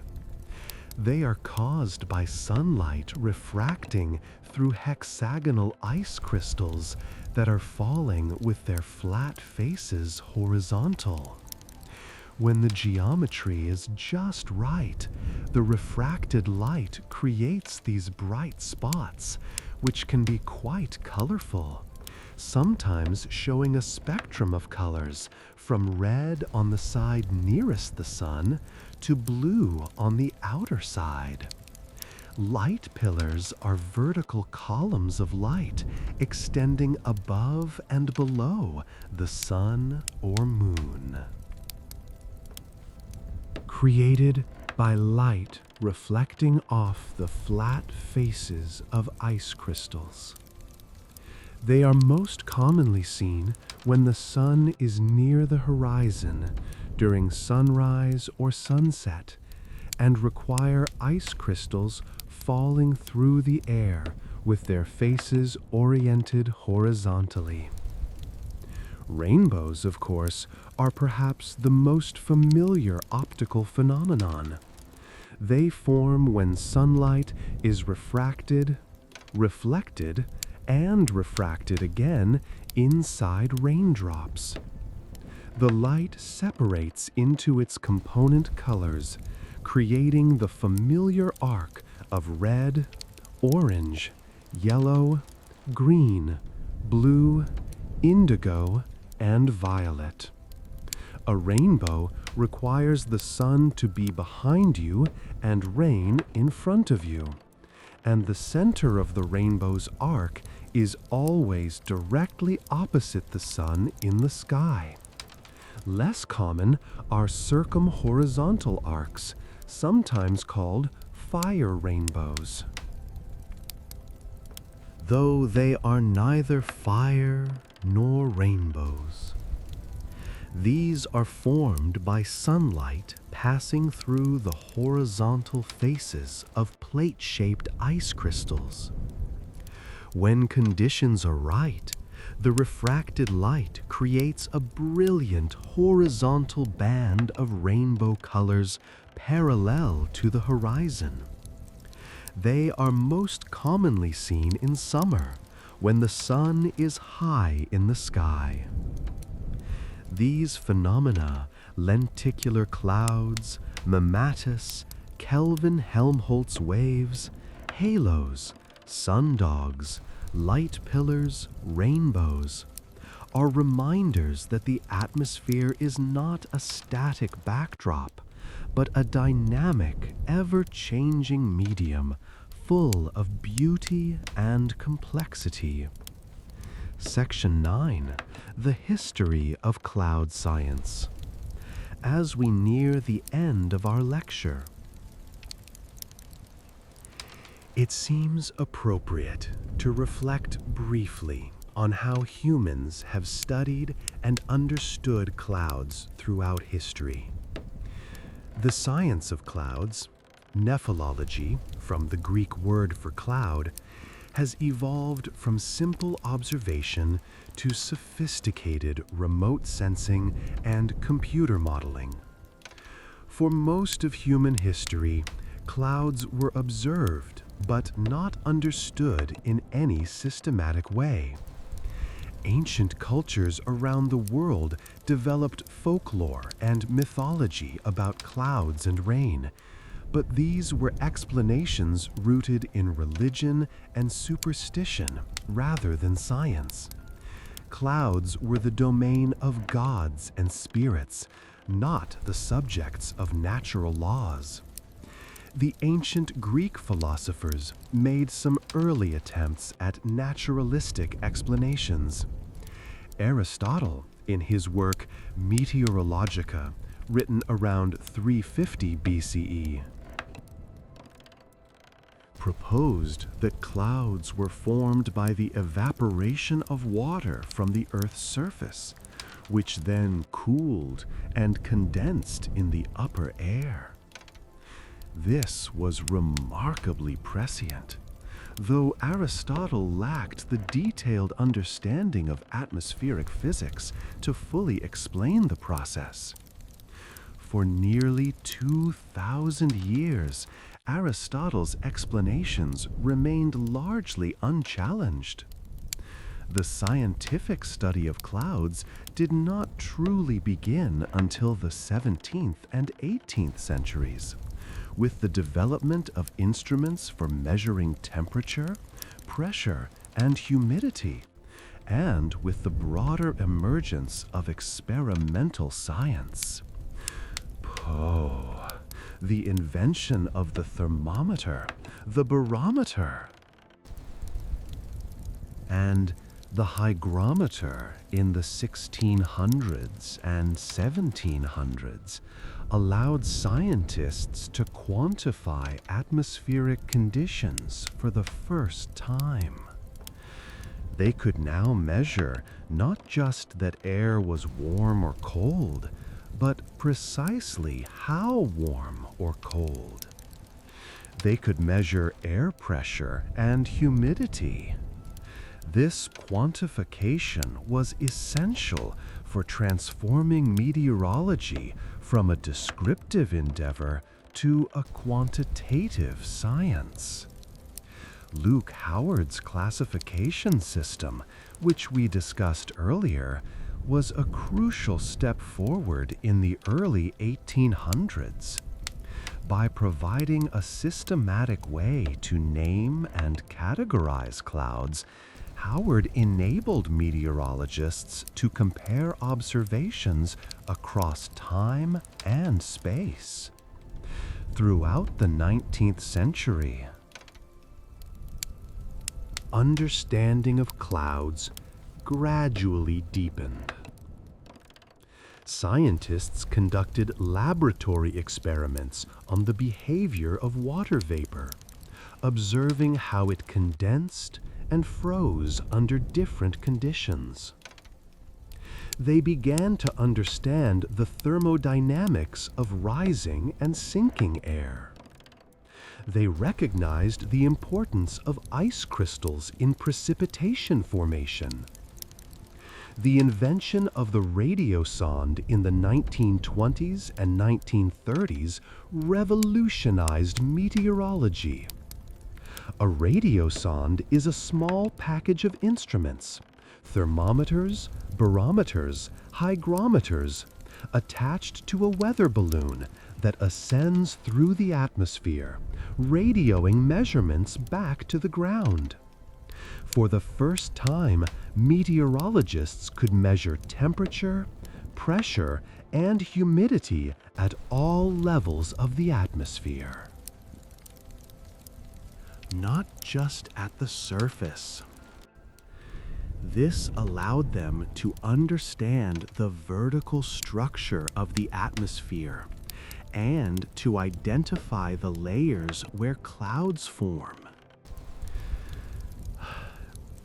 The development of weather radar during World War II provided another leap forward. Radar allowed meteorologists to observe precipitation in real time, to see the structure of storms, to track their movement. They could see things that were invisible to the naked eye, the detailed internal structure of thunderstorms, the spiraling bands of hurricanes, the fine-scale patterns of precipitation. The space age brought yet another revolution: weather satellites.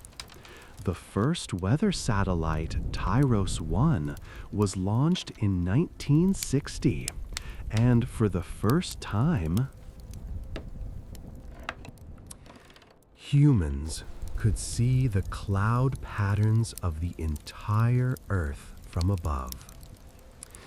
The view from space revealed patterns and structures that had only been theorized. The swirling low-pressure systems of the middle latitudes, the spiral bands of tropical cyclones, the vast fields of marine stratocumulus, the clear descending air of the subtropical highs. Today, an entire fleet of weather satellites circles the Earth, some in geostationary orbits 36,000 kilometers above the equator, providing continuous views of the same portion of Earth's surface. Others in polar orbits, circling the globe and providing complete coverage every few hours. These satellites carry sophisticated instruments that measure not just visible light, but infrared radiation, microradiation, even individual wavelengths that are absorbed by specific atmospheric gases. Computer models developed over the past several decades now allow meteorologists to simulate the formation and evolution of clouds with remarkable detail. These models solve the equations of fluid dynamics and thermodynamics on powerful computers, predicting how air will move, how temperature and moisture will evolve, how clouds will form and dissipate. And yet, despite all these advances, clouds remain a source of uncertainty and fascination. We understand the basic principles of cloud formation quite well, but predicting exactly where a cloud will form, how large it will grow, and when it will dissipate remains challenging. The atmosphere is a chaotic system, sensitive to small perturbations, and clouds are one of the visible manifestations of this chaos. In this sense, clouds remain humbling. They remind us that despite all our instruments, all our satellites, all our computer models, nature retains an element of unpredictability, of mystery. We can explain the general principles. We can forecast the broad patterns, but the specific details, the exact shape of each cloud, the precise moment of its formation, remain, in some sense, unknowable. Long pause. Section 10. The Microphysics of Cloud Droplets, a detailed examination. But before we conclude entirely, there is more to explore about clouds. Much more. Let us return now to the microscopic scale. To examine in greater detail the physics of individual cloud droplets and ice crystals. This may seem overly technical, excessively detailed, but there is something calming about understanding things at their most fundamental level. A single cloud droplet, as we established earlier, is remarkably small, typically 10 to 20 micrometers in diameter. To truly grasp this scale, consider that a human hair is about 70 micrometers thick.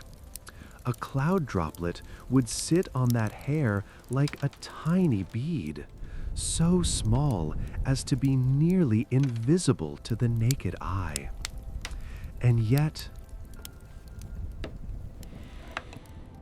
this impossibly small droplet is itself composed of trillions upon trillions of water molecules. Each water molecule consists of 2 hydrogen atoms bonded to 1 oxygen atom. The molecule has a bent shape, with the oxygen atom at the vertex and the 2 hydrogen atoms extending at an angle of about 104.5 degrees. This bent geometry, combined with the difference in electronegativity between oxygen and hydrogen, gives the water molecule its polar character. The oxygen end of the molecule is slightly negative. The hydrogen ends slightly positive. This polarity is crucial to nearly all of water's unusual properties. It causes water molecules to be attracted to one another through hydrogen bonding. The positive end of one molecule attracted to the negative end of another. These hydrogen bonds are constantly forming, breaking, and reforming, creating a dynamic network that gives liquid water its cohesive properties. When water vapor condenses to form a droplet, this is not a simple phase transition, but a complex molecular process. Individual water molecules in the vapor phase must come together, lose kinetic energy, and organize themselves into the more ordered structure of liquid water. This process releases energy, the latent heat of condensation we discussed earlier, about 2.5 million joules per kilogram of water condensed. But forming a droplet from scratch without a condensation nucleus is surprisingly difficult. The problem lies in the physics of very small droplets. When a droplet is extremely small, just a few water molecules, the surface tension forces are enormous relative to the size of the droplet. This creates what is called the Kelvin effect or the curvature effect. The Kelvin effect states that the saturation vapor pressure over a curved surface is higher than over a flat surface. The smaller the droplet, the more curved its surface. And the higher the saturation vapor pressure required to keep the droplet in equilibrium. For an extremely tiny droplet, say 0.01 micrometers in diameter, the required saturation vapor pressure is several times higher than the normal saturation vapor pressure. What this means, practically, is that pure water vapor will not condense into tiny droplets spontaneously, even if the air is supersaturated. The initial formation of a droplet is an uphill battle against surface tension. This is why condensation nuclei are so essential. They provide a surface that eliminates the need to form that initial, energetically unfavorable tiny droplet. Once a condensation nucleus is present and a droplet begins to grow, other factors come into play. If the condensation nucleus is a salt particle, sodium chloride from sea spray, for example, the droplet that forms around it is not pure water, but a solution of salt water. Salt dissolved in water lowers the saturation vapor pressure required for equilibrium. This is called the solute effect, or the Raoult effect. The combination of the curvature effect and the solute effect determines how cloud droplets grow initially. Very small droplets on salt nuclei can exist in equilibrium with air that is only slightly supersaturated, or even with air that is not quite saturated. This is why salt particles are such effective condensation nuclei. They allow droplets to form and remain stable at lower relative humidities than would otherwise be possible. As the droplet grows larger, the curvature effect becomes less important. The surface becomes less curved relative to the droplet's size, while the solute effect also diminishes as the salt becomes more dilute. Eventually, when the droplet has grown to typical cloud droplet size, around 10 micrometers, both effects are relatively small, and the droplet behaves more or less like pure water. The growth rate of cloud droplets depends on several factors. First, the supersaturation of the surrounding air, the excess water vapor beyond what would be needed for saturation. Higher supersaturation means faster growth. Second, the temperature. Diffusion of water vapor molecules through air is faster at higher temperatures. Third, the size of the droplet itself. Smaller droplets grow faster proportionally than larger ones, though this is complicated by the effects we just discussed. In typical cloud conditions, with supersaturations of perhaps 0.5 to 1%, a cloud droplet grows from a nucleus to 10 micrometers in diameter in roughly 1 to 10 minutes. This is remarkably fast. When you consider the number of water molecules that must diffuse through the air to the droplet and condense onto its surface, a 10 micrometer droplet contains approximately 500 billion water molecules. All of those molecules must find their way to the droplet in a matter of minutes. But growing from 10 micrometers, cloud droplet size, to 1,000 micrometers, raindrop size, takes much, much longer through condensation alone. In fact, condensation becomes very slow once droplets reach 20 or 30 micrometers.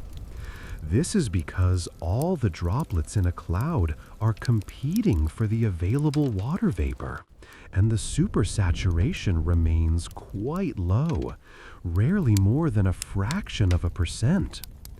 At such low supersaturations, further growth by condensation is exceedingly slow. This is why the collision coalescence process becomes necessary for precipitation. Condensation can efficiently create cloud droplets, but it cannot efficiently create raindrops.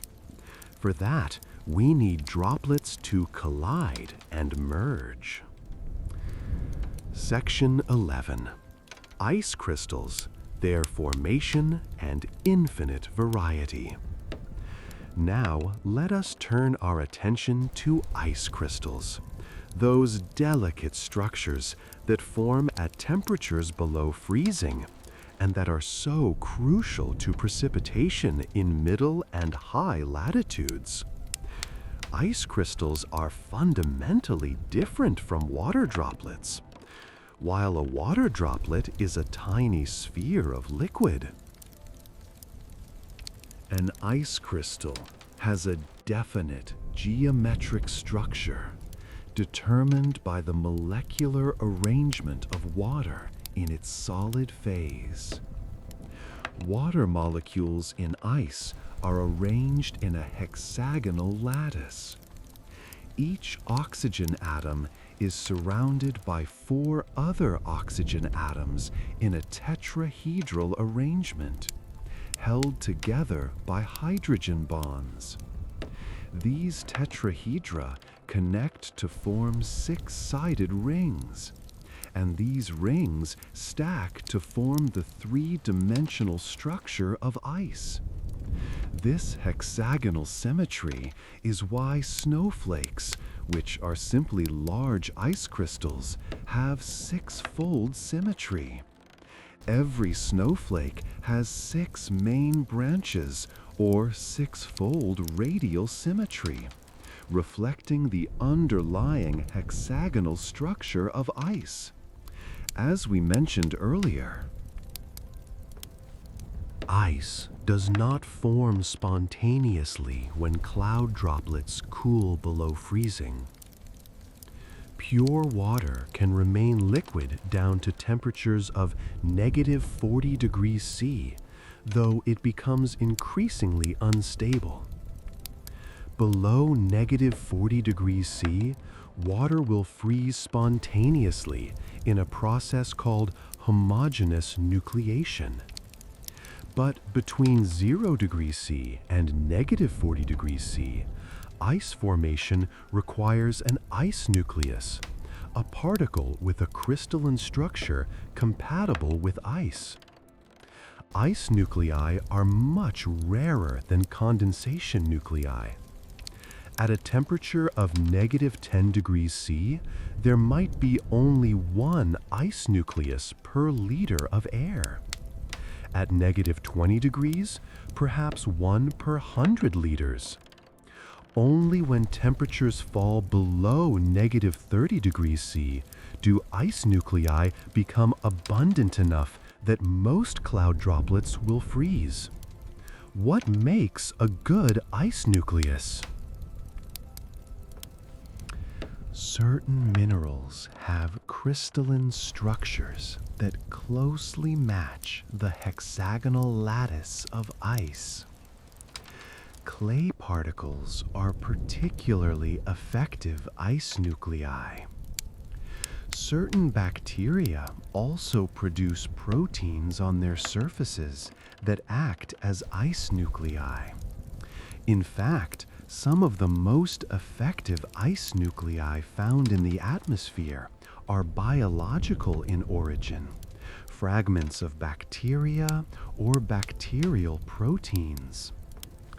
When an ice crystal first forms, it is typically very small, just a tiny speck of ice, perhaps a micrometer across. But this tiny crystal immediately becomes a site for further ice growth. Water vapor in the air deposits directly onto the ice surface, adding to the crystal. The ice crystal grows layer by layer, molecule by molecule. The shape that the ice crystal takes as it grows depends primarily on temperature and humidity. This relationship was first systematically studied by Japanese physicist Ukichiro Nakaya in the 1930s and 1940s. Nakaya created ice crystals in the laboratory under carefully controlled conditions of temperature and humidity, and he documented the shapes that formed. At temperatures just below freezing, around -2 degrees Celsius to -5 degrees Celsius, ice crystals tend to grow as thin, flat plates. As they grow, their hexagonal symmetry becomes apparent. They form thin, six-sided plates with sharp corners. At colder temperatures, around -5 degrees Celsius to -10 degrees Celsius, ice crystals grow as needles or columns. These are elongated crystals, growing primarily in one direction, parallel to the axis of hexagonal symmetry. They resemble tiny needles of ice, often hollow in the center. Colder still, around -10 degrees Celsius to -20 degrees Celsius, and ice crystals return to growing as plates, but now more elaborate plates with dendritic extensions. The classic snowflake shape with 6 main branches and intricate side branches. These are the most ornate, the most beautiful ice crystals, the ones that appear in photographs and holiday decorations. At temperatures below -20 degrees Celsius, crystals again tend to grow as columns or combinations of columns and plates. This temperature dependence reflects subtle differences in the growth rates on different faces of the ice crystal at different temperatures. At some temperatures, the basal faces, the flat faces perpendicular to the axis of symmetry, grow faster. At other temperatures, the prism faces, the faces parallel to the axis of symmetry, grow faster, producing columns.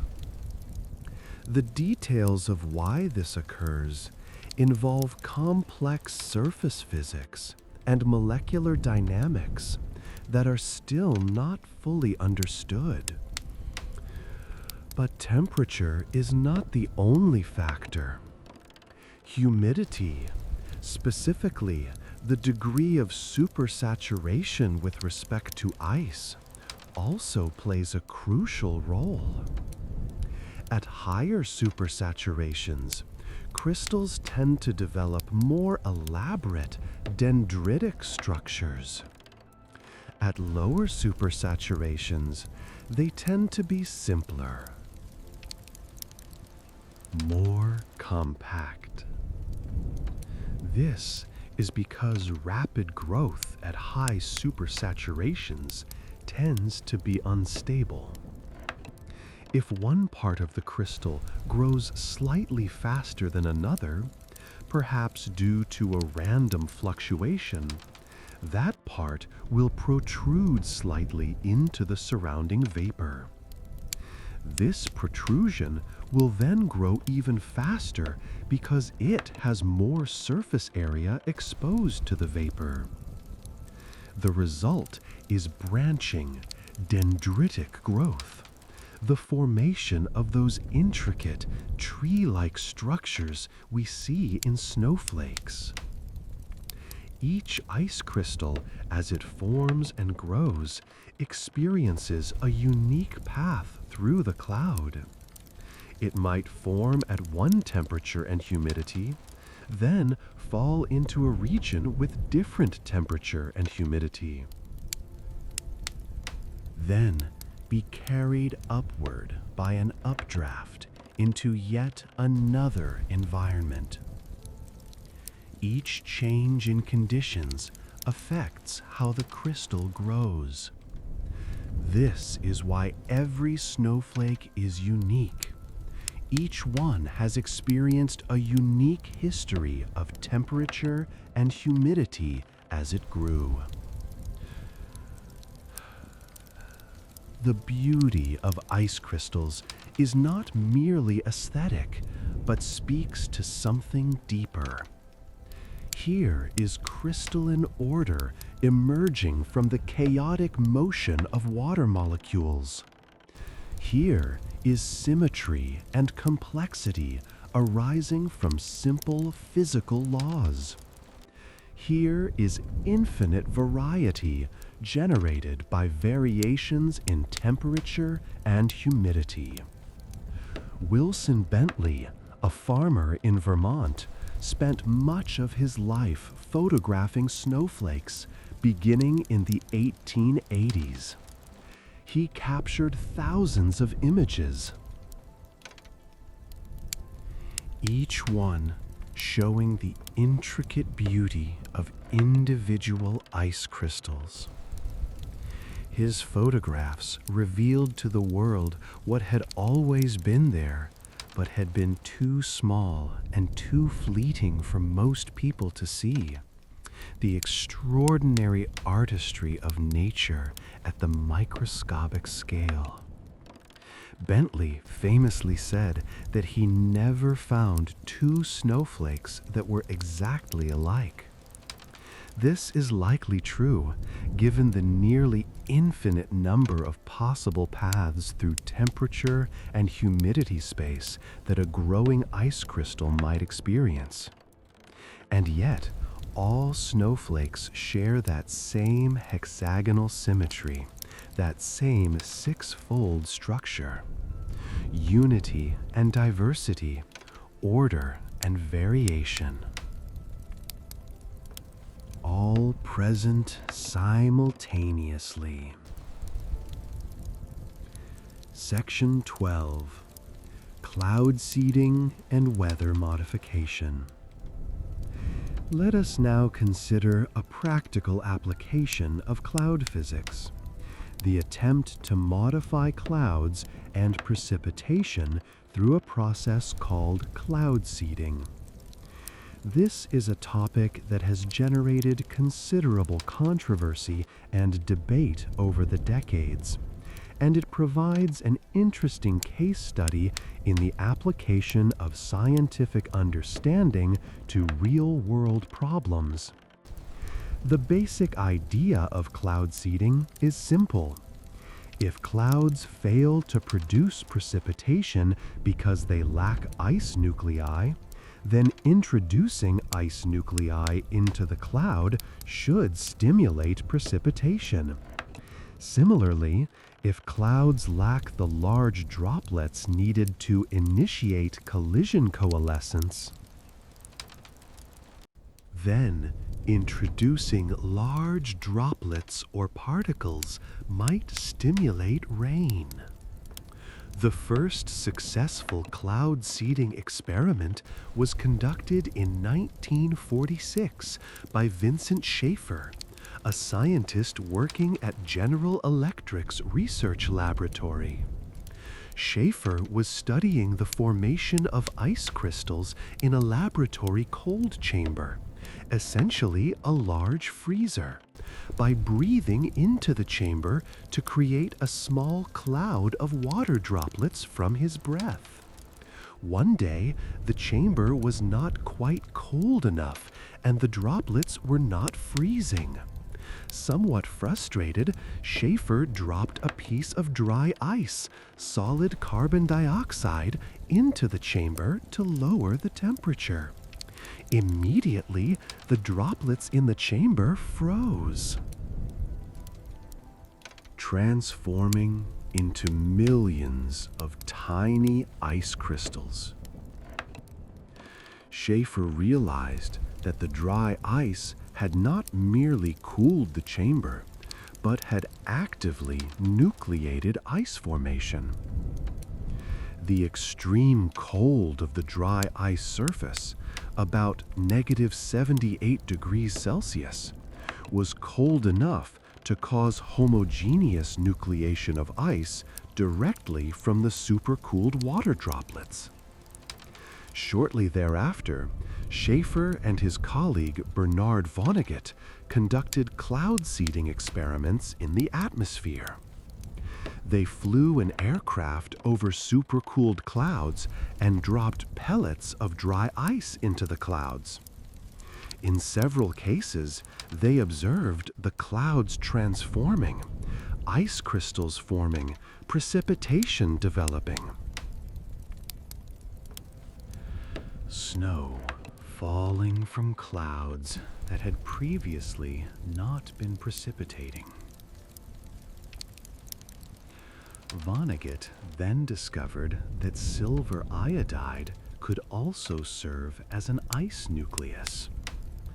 Silver iodide has a crystalline structure very similar to ice, and particles of silver iodide can nucleate ice formation at temperatures as warm as -4 degrees Celsius. Unlike dry ice, silver iodide could be dispersed as a smoke or aerosol, making it easier to deliver into clouds. Silver iodide became and remains the most commonly used cloud seeding agent. Cloud seeding operations have been conducted around the world for various purposes. Some aim to increase precipitation over watersheds to enhance water supplies. Some aim to reduce hail damage to crops by converting large hailstones into smaller, less damaging ice particles.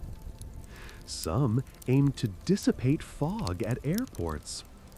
Some aim to reduce snowfall in certain areas or enhance it in others.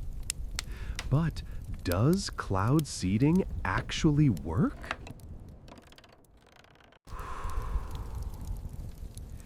This question has proven surprisingly difficult to answer.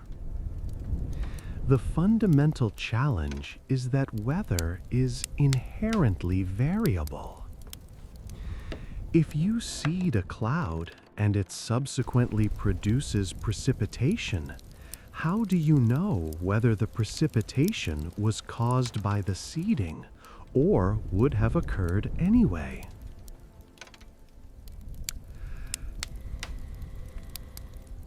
Clouds are not identical. Some are more amenable to seeding than others. And atmospheric conditions are constantly changing. To properly evaluate cloud seeding, you need controlled experiments. Seeding some clouds, but not others, randomly selected, and comparing the results.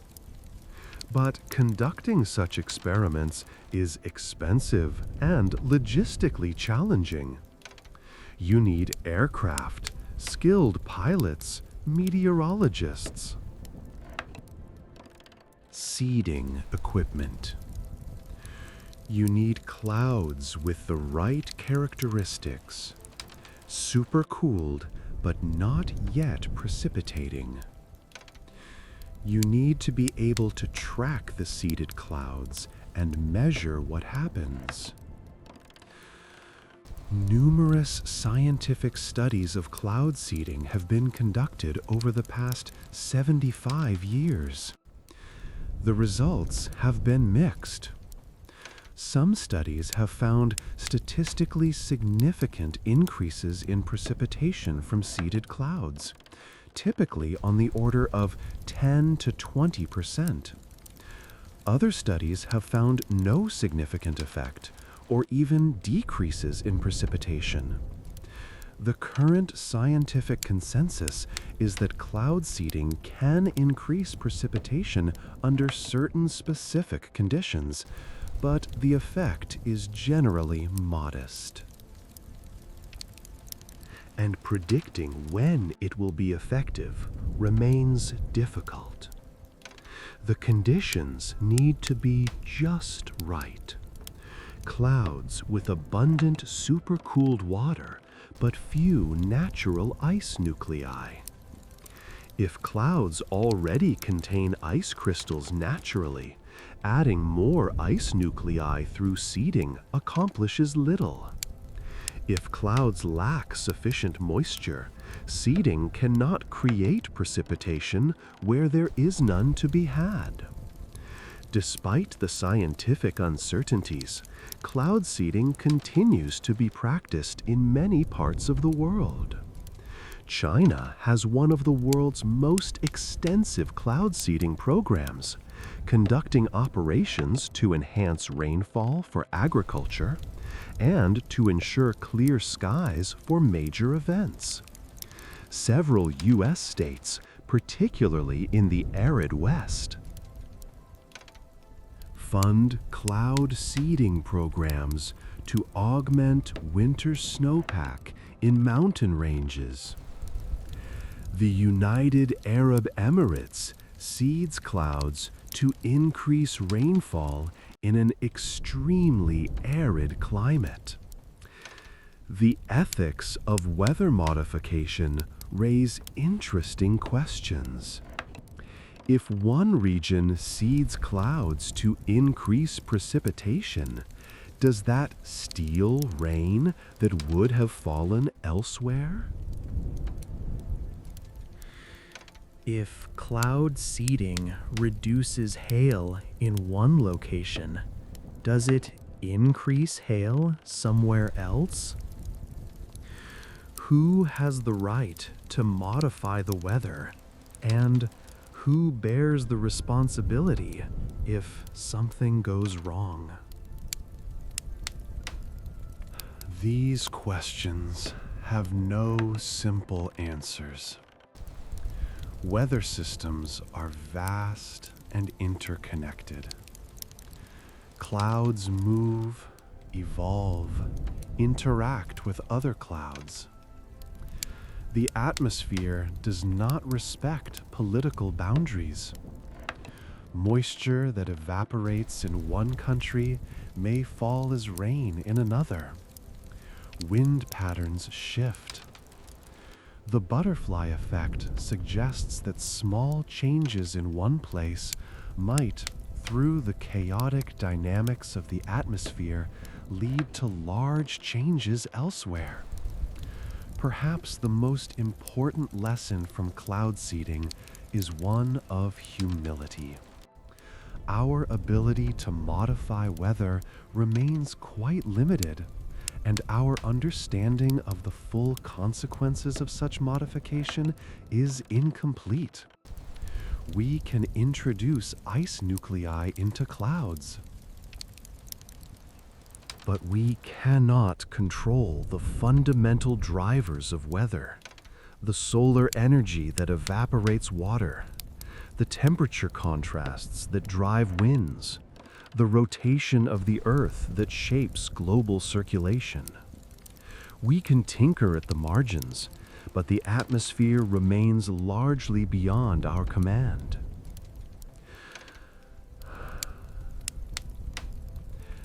Section 13. Clouds on other planets. Let us take a brief journey beyond Earth to consider the clouds of other worlds. This might seem like an odd digression in a lecture about clouds, but it serves to remind us that clouds are not unique to Earth. Wherever there is an atmosphere with substances that can condense, clouds can form. Venus, our nearest planetary neighbor, is completely shrouded in clouds. From space, the planet appears as a featureless white or yellowish sphere. You cannot see the surface at all through the thick cloud cover. But these are not water clouds. Venus is far too hot for liquid water to exist. Instead, the clouds of Venus are composed primarily of sulfuric acid droplets. Sulfuric acid clouds. Let that image rest in your mind for a moment. The very idea seems harsh, inhospitable, almost hostile to the imagination. And yet, these clouds follow the same physical principles as Earth's water clouds. Sulfur dioxide gas emitted by volcanic activity on Venus's surface rises into the atmosphere.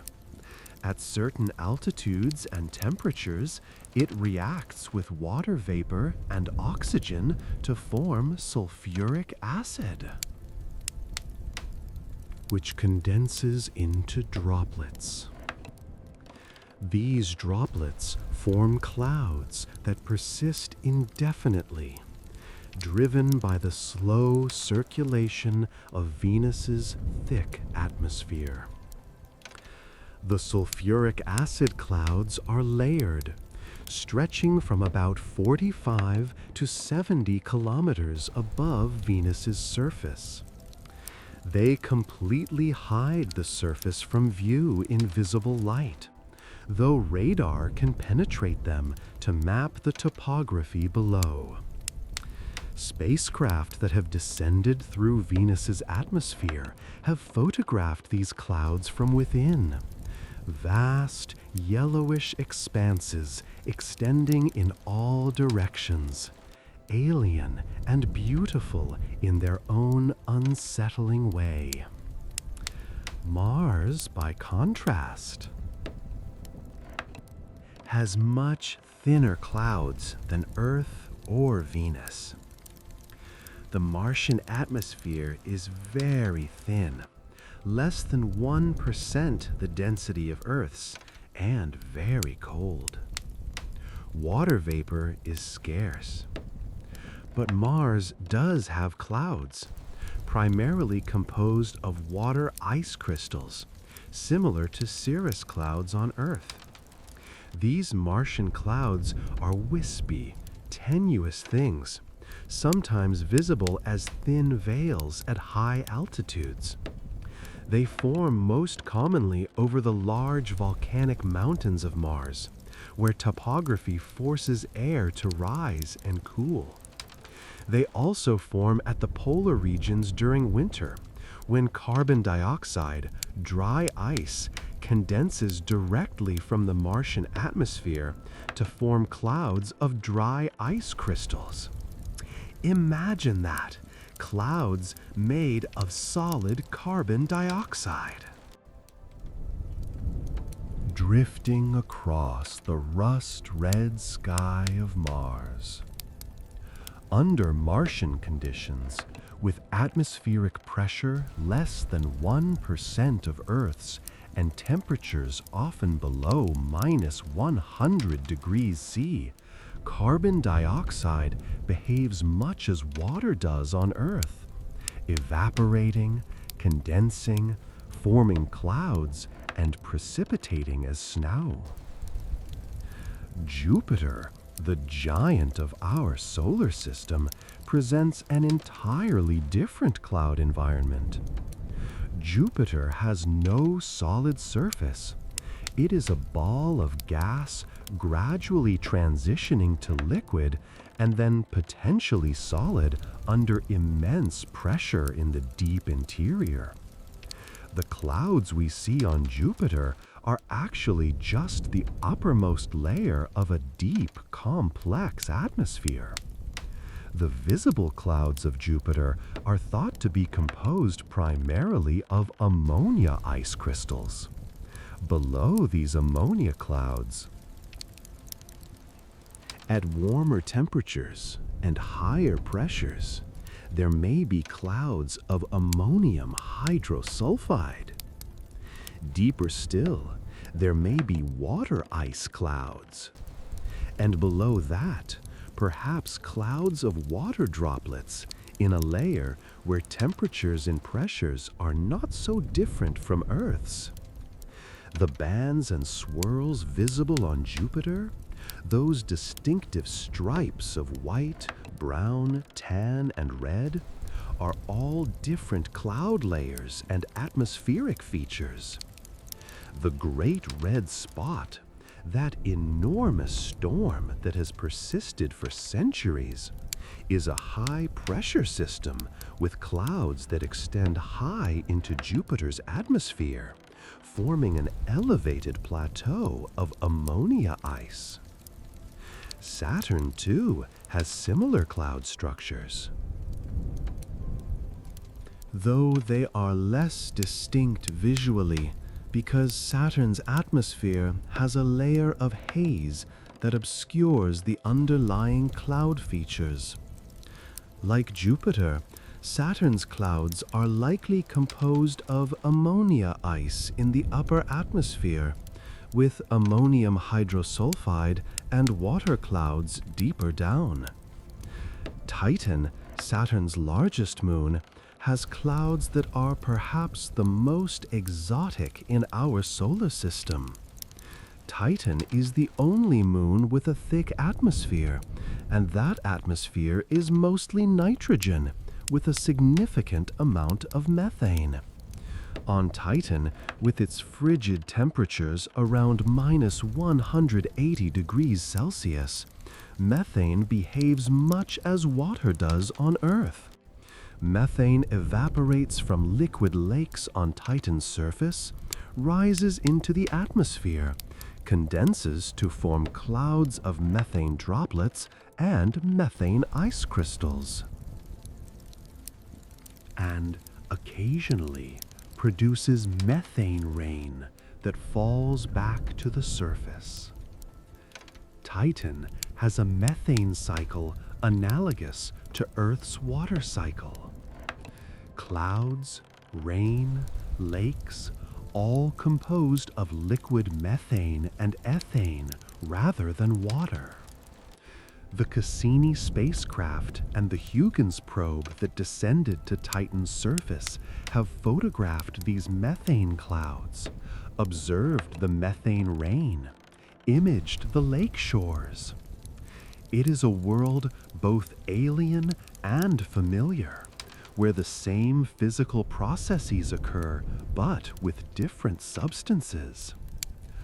Why discuss clouds on other planets in a lecture intended to help you sleep? Perhaps because there is something calming about the universality of physical laws. The same principles that govern water clouds on Earth govern sulfuric acid clouds on Venus, ammonia clouds on Jupiter, methane clouds on Titan. The details differ, but the fundamental physics remains the same. Condensation, precipitation, evaporation. These are universal processes playing out across the solar system and, presumably, throughout the universe.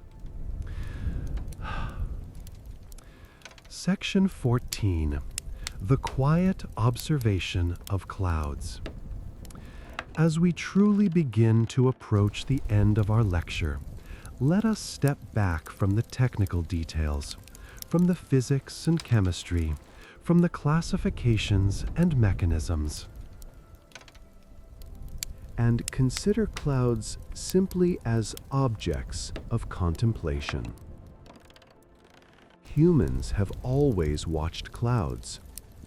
Long before we understood what clouds were, long before Luke Howard created his classification system, long before Bergeron described the ice crystal process, humans looked up at the sky and watched clouds drift by.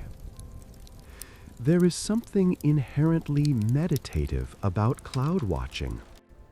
Clouds change slowly enough that you can perceive the changes, yet quickly enough that they never remain static. They form patterns, patterns that almost seem meaningful, patterns that suggest shapes, animals, faces, objects. Yet these patterns are ultimately random, products of atmospheric dynamics that have no intention, no design, no message for us. And yet, we see shapes anyway. This is pareidolia, the human tendency to perceive meaningful patterns in random stimuli. We see faces in clouds, in wood grain, in the patterns of craters on the moon. This tendency is deeply rooted in human psychology, perhaps an evolutionary adaptation that helped our ancestors quickly identify other humans or predators in ambiguous visual scenes. But when we see shapes in clouds, we are also engaging in a form of creativity, a form of imagination. The cloud has no shape, not really. It is a formless collection of water droplets. But in our mind, it becomes a dragon, a sailing ship, a face, a mountain range. we impose meaning on meaninglessness, structure on formlessness. In many cultures, clouds have carried symbolic meanings. In Chinese landscape painting, clouds often represent the boundary between the earthly and heavenly realms. They obscure mountains, suggesting mystery, the unknown, the transcendent. In Western art, particularly in Renaissance and Baroque paintings, clouds often serve as the thrones or chariots of divine figures. God, angels, allegorical personifications, all depicted resting on or emerging from banks of clouds. The English Romantic painters, particularly John Constable and J.M.W. Turner, elevated clouds to central roles in landscape painting. Constable made careful studies of clouds, annotating his sketches with notes about weather conditions, time of day, wind direction. He painted clouds with scientific accuracy, but also with emotional resonance. His skies are not mere backdrops, but active participants in the landscape, conveying mood, atmosphere, the feeling of weather. Turner took this even further, often dissolving the distinction between sky, clouds, and the landscape below. His later paintings become almost abstract, all swirling mists and radiant light, where clouds and sea and air merge into luminous, atmospheric effects. Turner was criticized in his time for this apparent formlessness. But we now recognize his paintings as capturing something essential about the nature of clouds, their transience, their luminosity, their resistance to fixed form. In literature, clouds serve as metaphors for dozens of different concepts. Clouds as obscuring, hiding the truth. Clouds as bearing rain, and thus as bearers of life or fertility. Clouds as transient, ephemeral, here and then gone. Clouds as lofty, elevated above earthly concerns. Dark clouds as omens, as harbingers of storms, both literal and metaphorical. Shakespeare used cloud imagery frequently. Hamlet speaks of finding shapes in clouds, discussing how one moment a cloud seems shaped like a camel, the next like a weasel. Then, like a whale, a meditation on the instability of perception, the malleability of interpretation. In Richard III, Richard cries out, "Now is the winter of our discontent made glorious summer by this son of York," playing on the double meaning of sun and sun. But the passage continues with imagery of clouds and storms clearing. For many people, simply lying on their backs and watching clouds drift by is a form of meditation, a way of quieting the mind. This practice requires nothing, no equipment, no expertise, no effort beyond the willingness to lie down and look up. The clouds provide something for the mind to focus on, a gentle anchor for attention, yet they do not demand intense concentration. They simply are, changing slowly. indifferent to whether you watch them or not. In our modern lives, filled with screens and notifications, schedules and obligations, the simple act of watching clouds can feel almost transgressive. It is time spent doing nothing, producing nothing, accomplishing nothing. It is pure observation, pure presence. And perhaps that is why it can be so restorative. Cloud watching has no outcome, no goal, no metric of success. You cannot watch clouds wrong. You cannot fail at cloud watching. The clouds will drift, and you will watch or not watch, or drift in and out of watching. And that is perfectly fine. There is nowhere else you need to be. Nothing else you need to be doing. Let that thought settle into your mind now.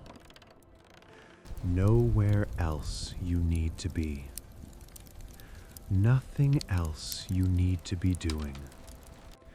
Just resting.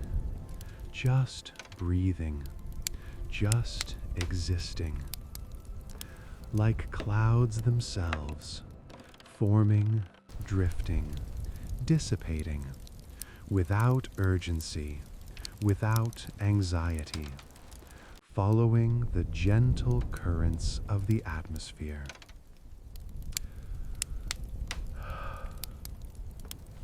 Final closing. Drifting into rest. And so we have spent this long evening together, exploring clouds from every conceivable angle. We have examined their classification, their microphysics, their role in Earth's energy balance, their distribution across the globe.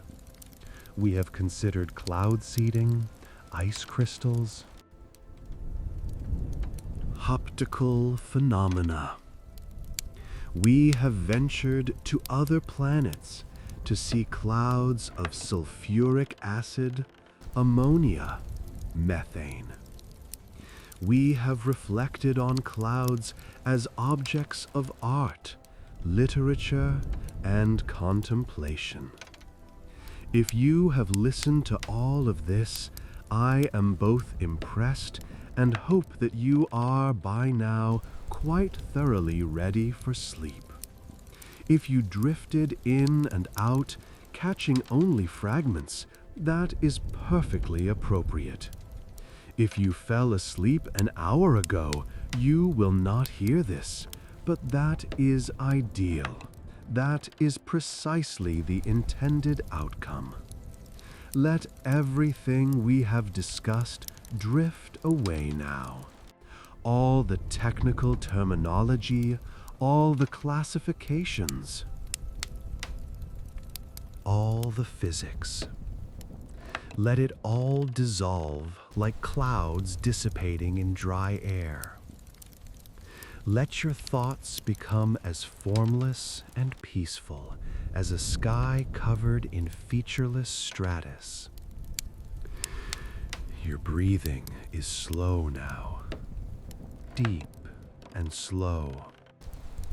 Each breath like a gentle wind, barely disturbing the air. Your body is heavy, sinking into the mattress, into the pillows. So heavy, so relaxed. Your mind is quiet or quieting, and if thoughts arise, let them drift through like clouds. Observe them without judgment and let them pass. Very long pause. Tomorrow, if you wish, you can look up at the sky and observe the clouds with new understanding.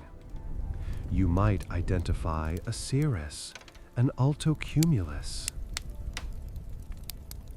a cumulonimbus. Or you might simply appreciate their beauty, their endless variation, their peaceful presence. But tonight, there is only rest, only sleep, only the gentle darkness behind your closed eyes. The sleep library is here whenever you need it. These words, these thoughts about clouds will be here. The clouds themselves will be here, drifting through the atmosphere, following their eternal cycles. But you need only rest now. Rest. Sleep well. Good night. Good night. Very long pause.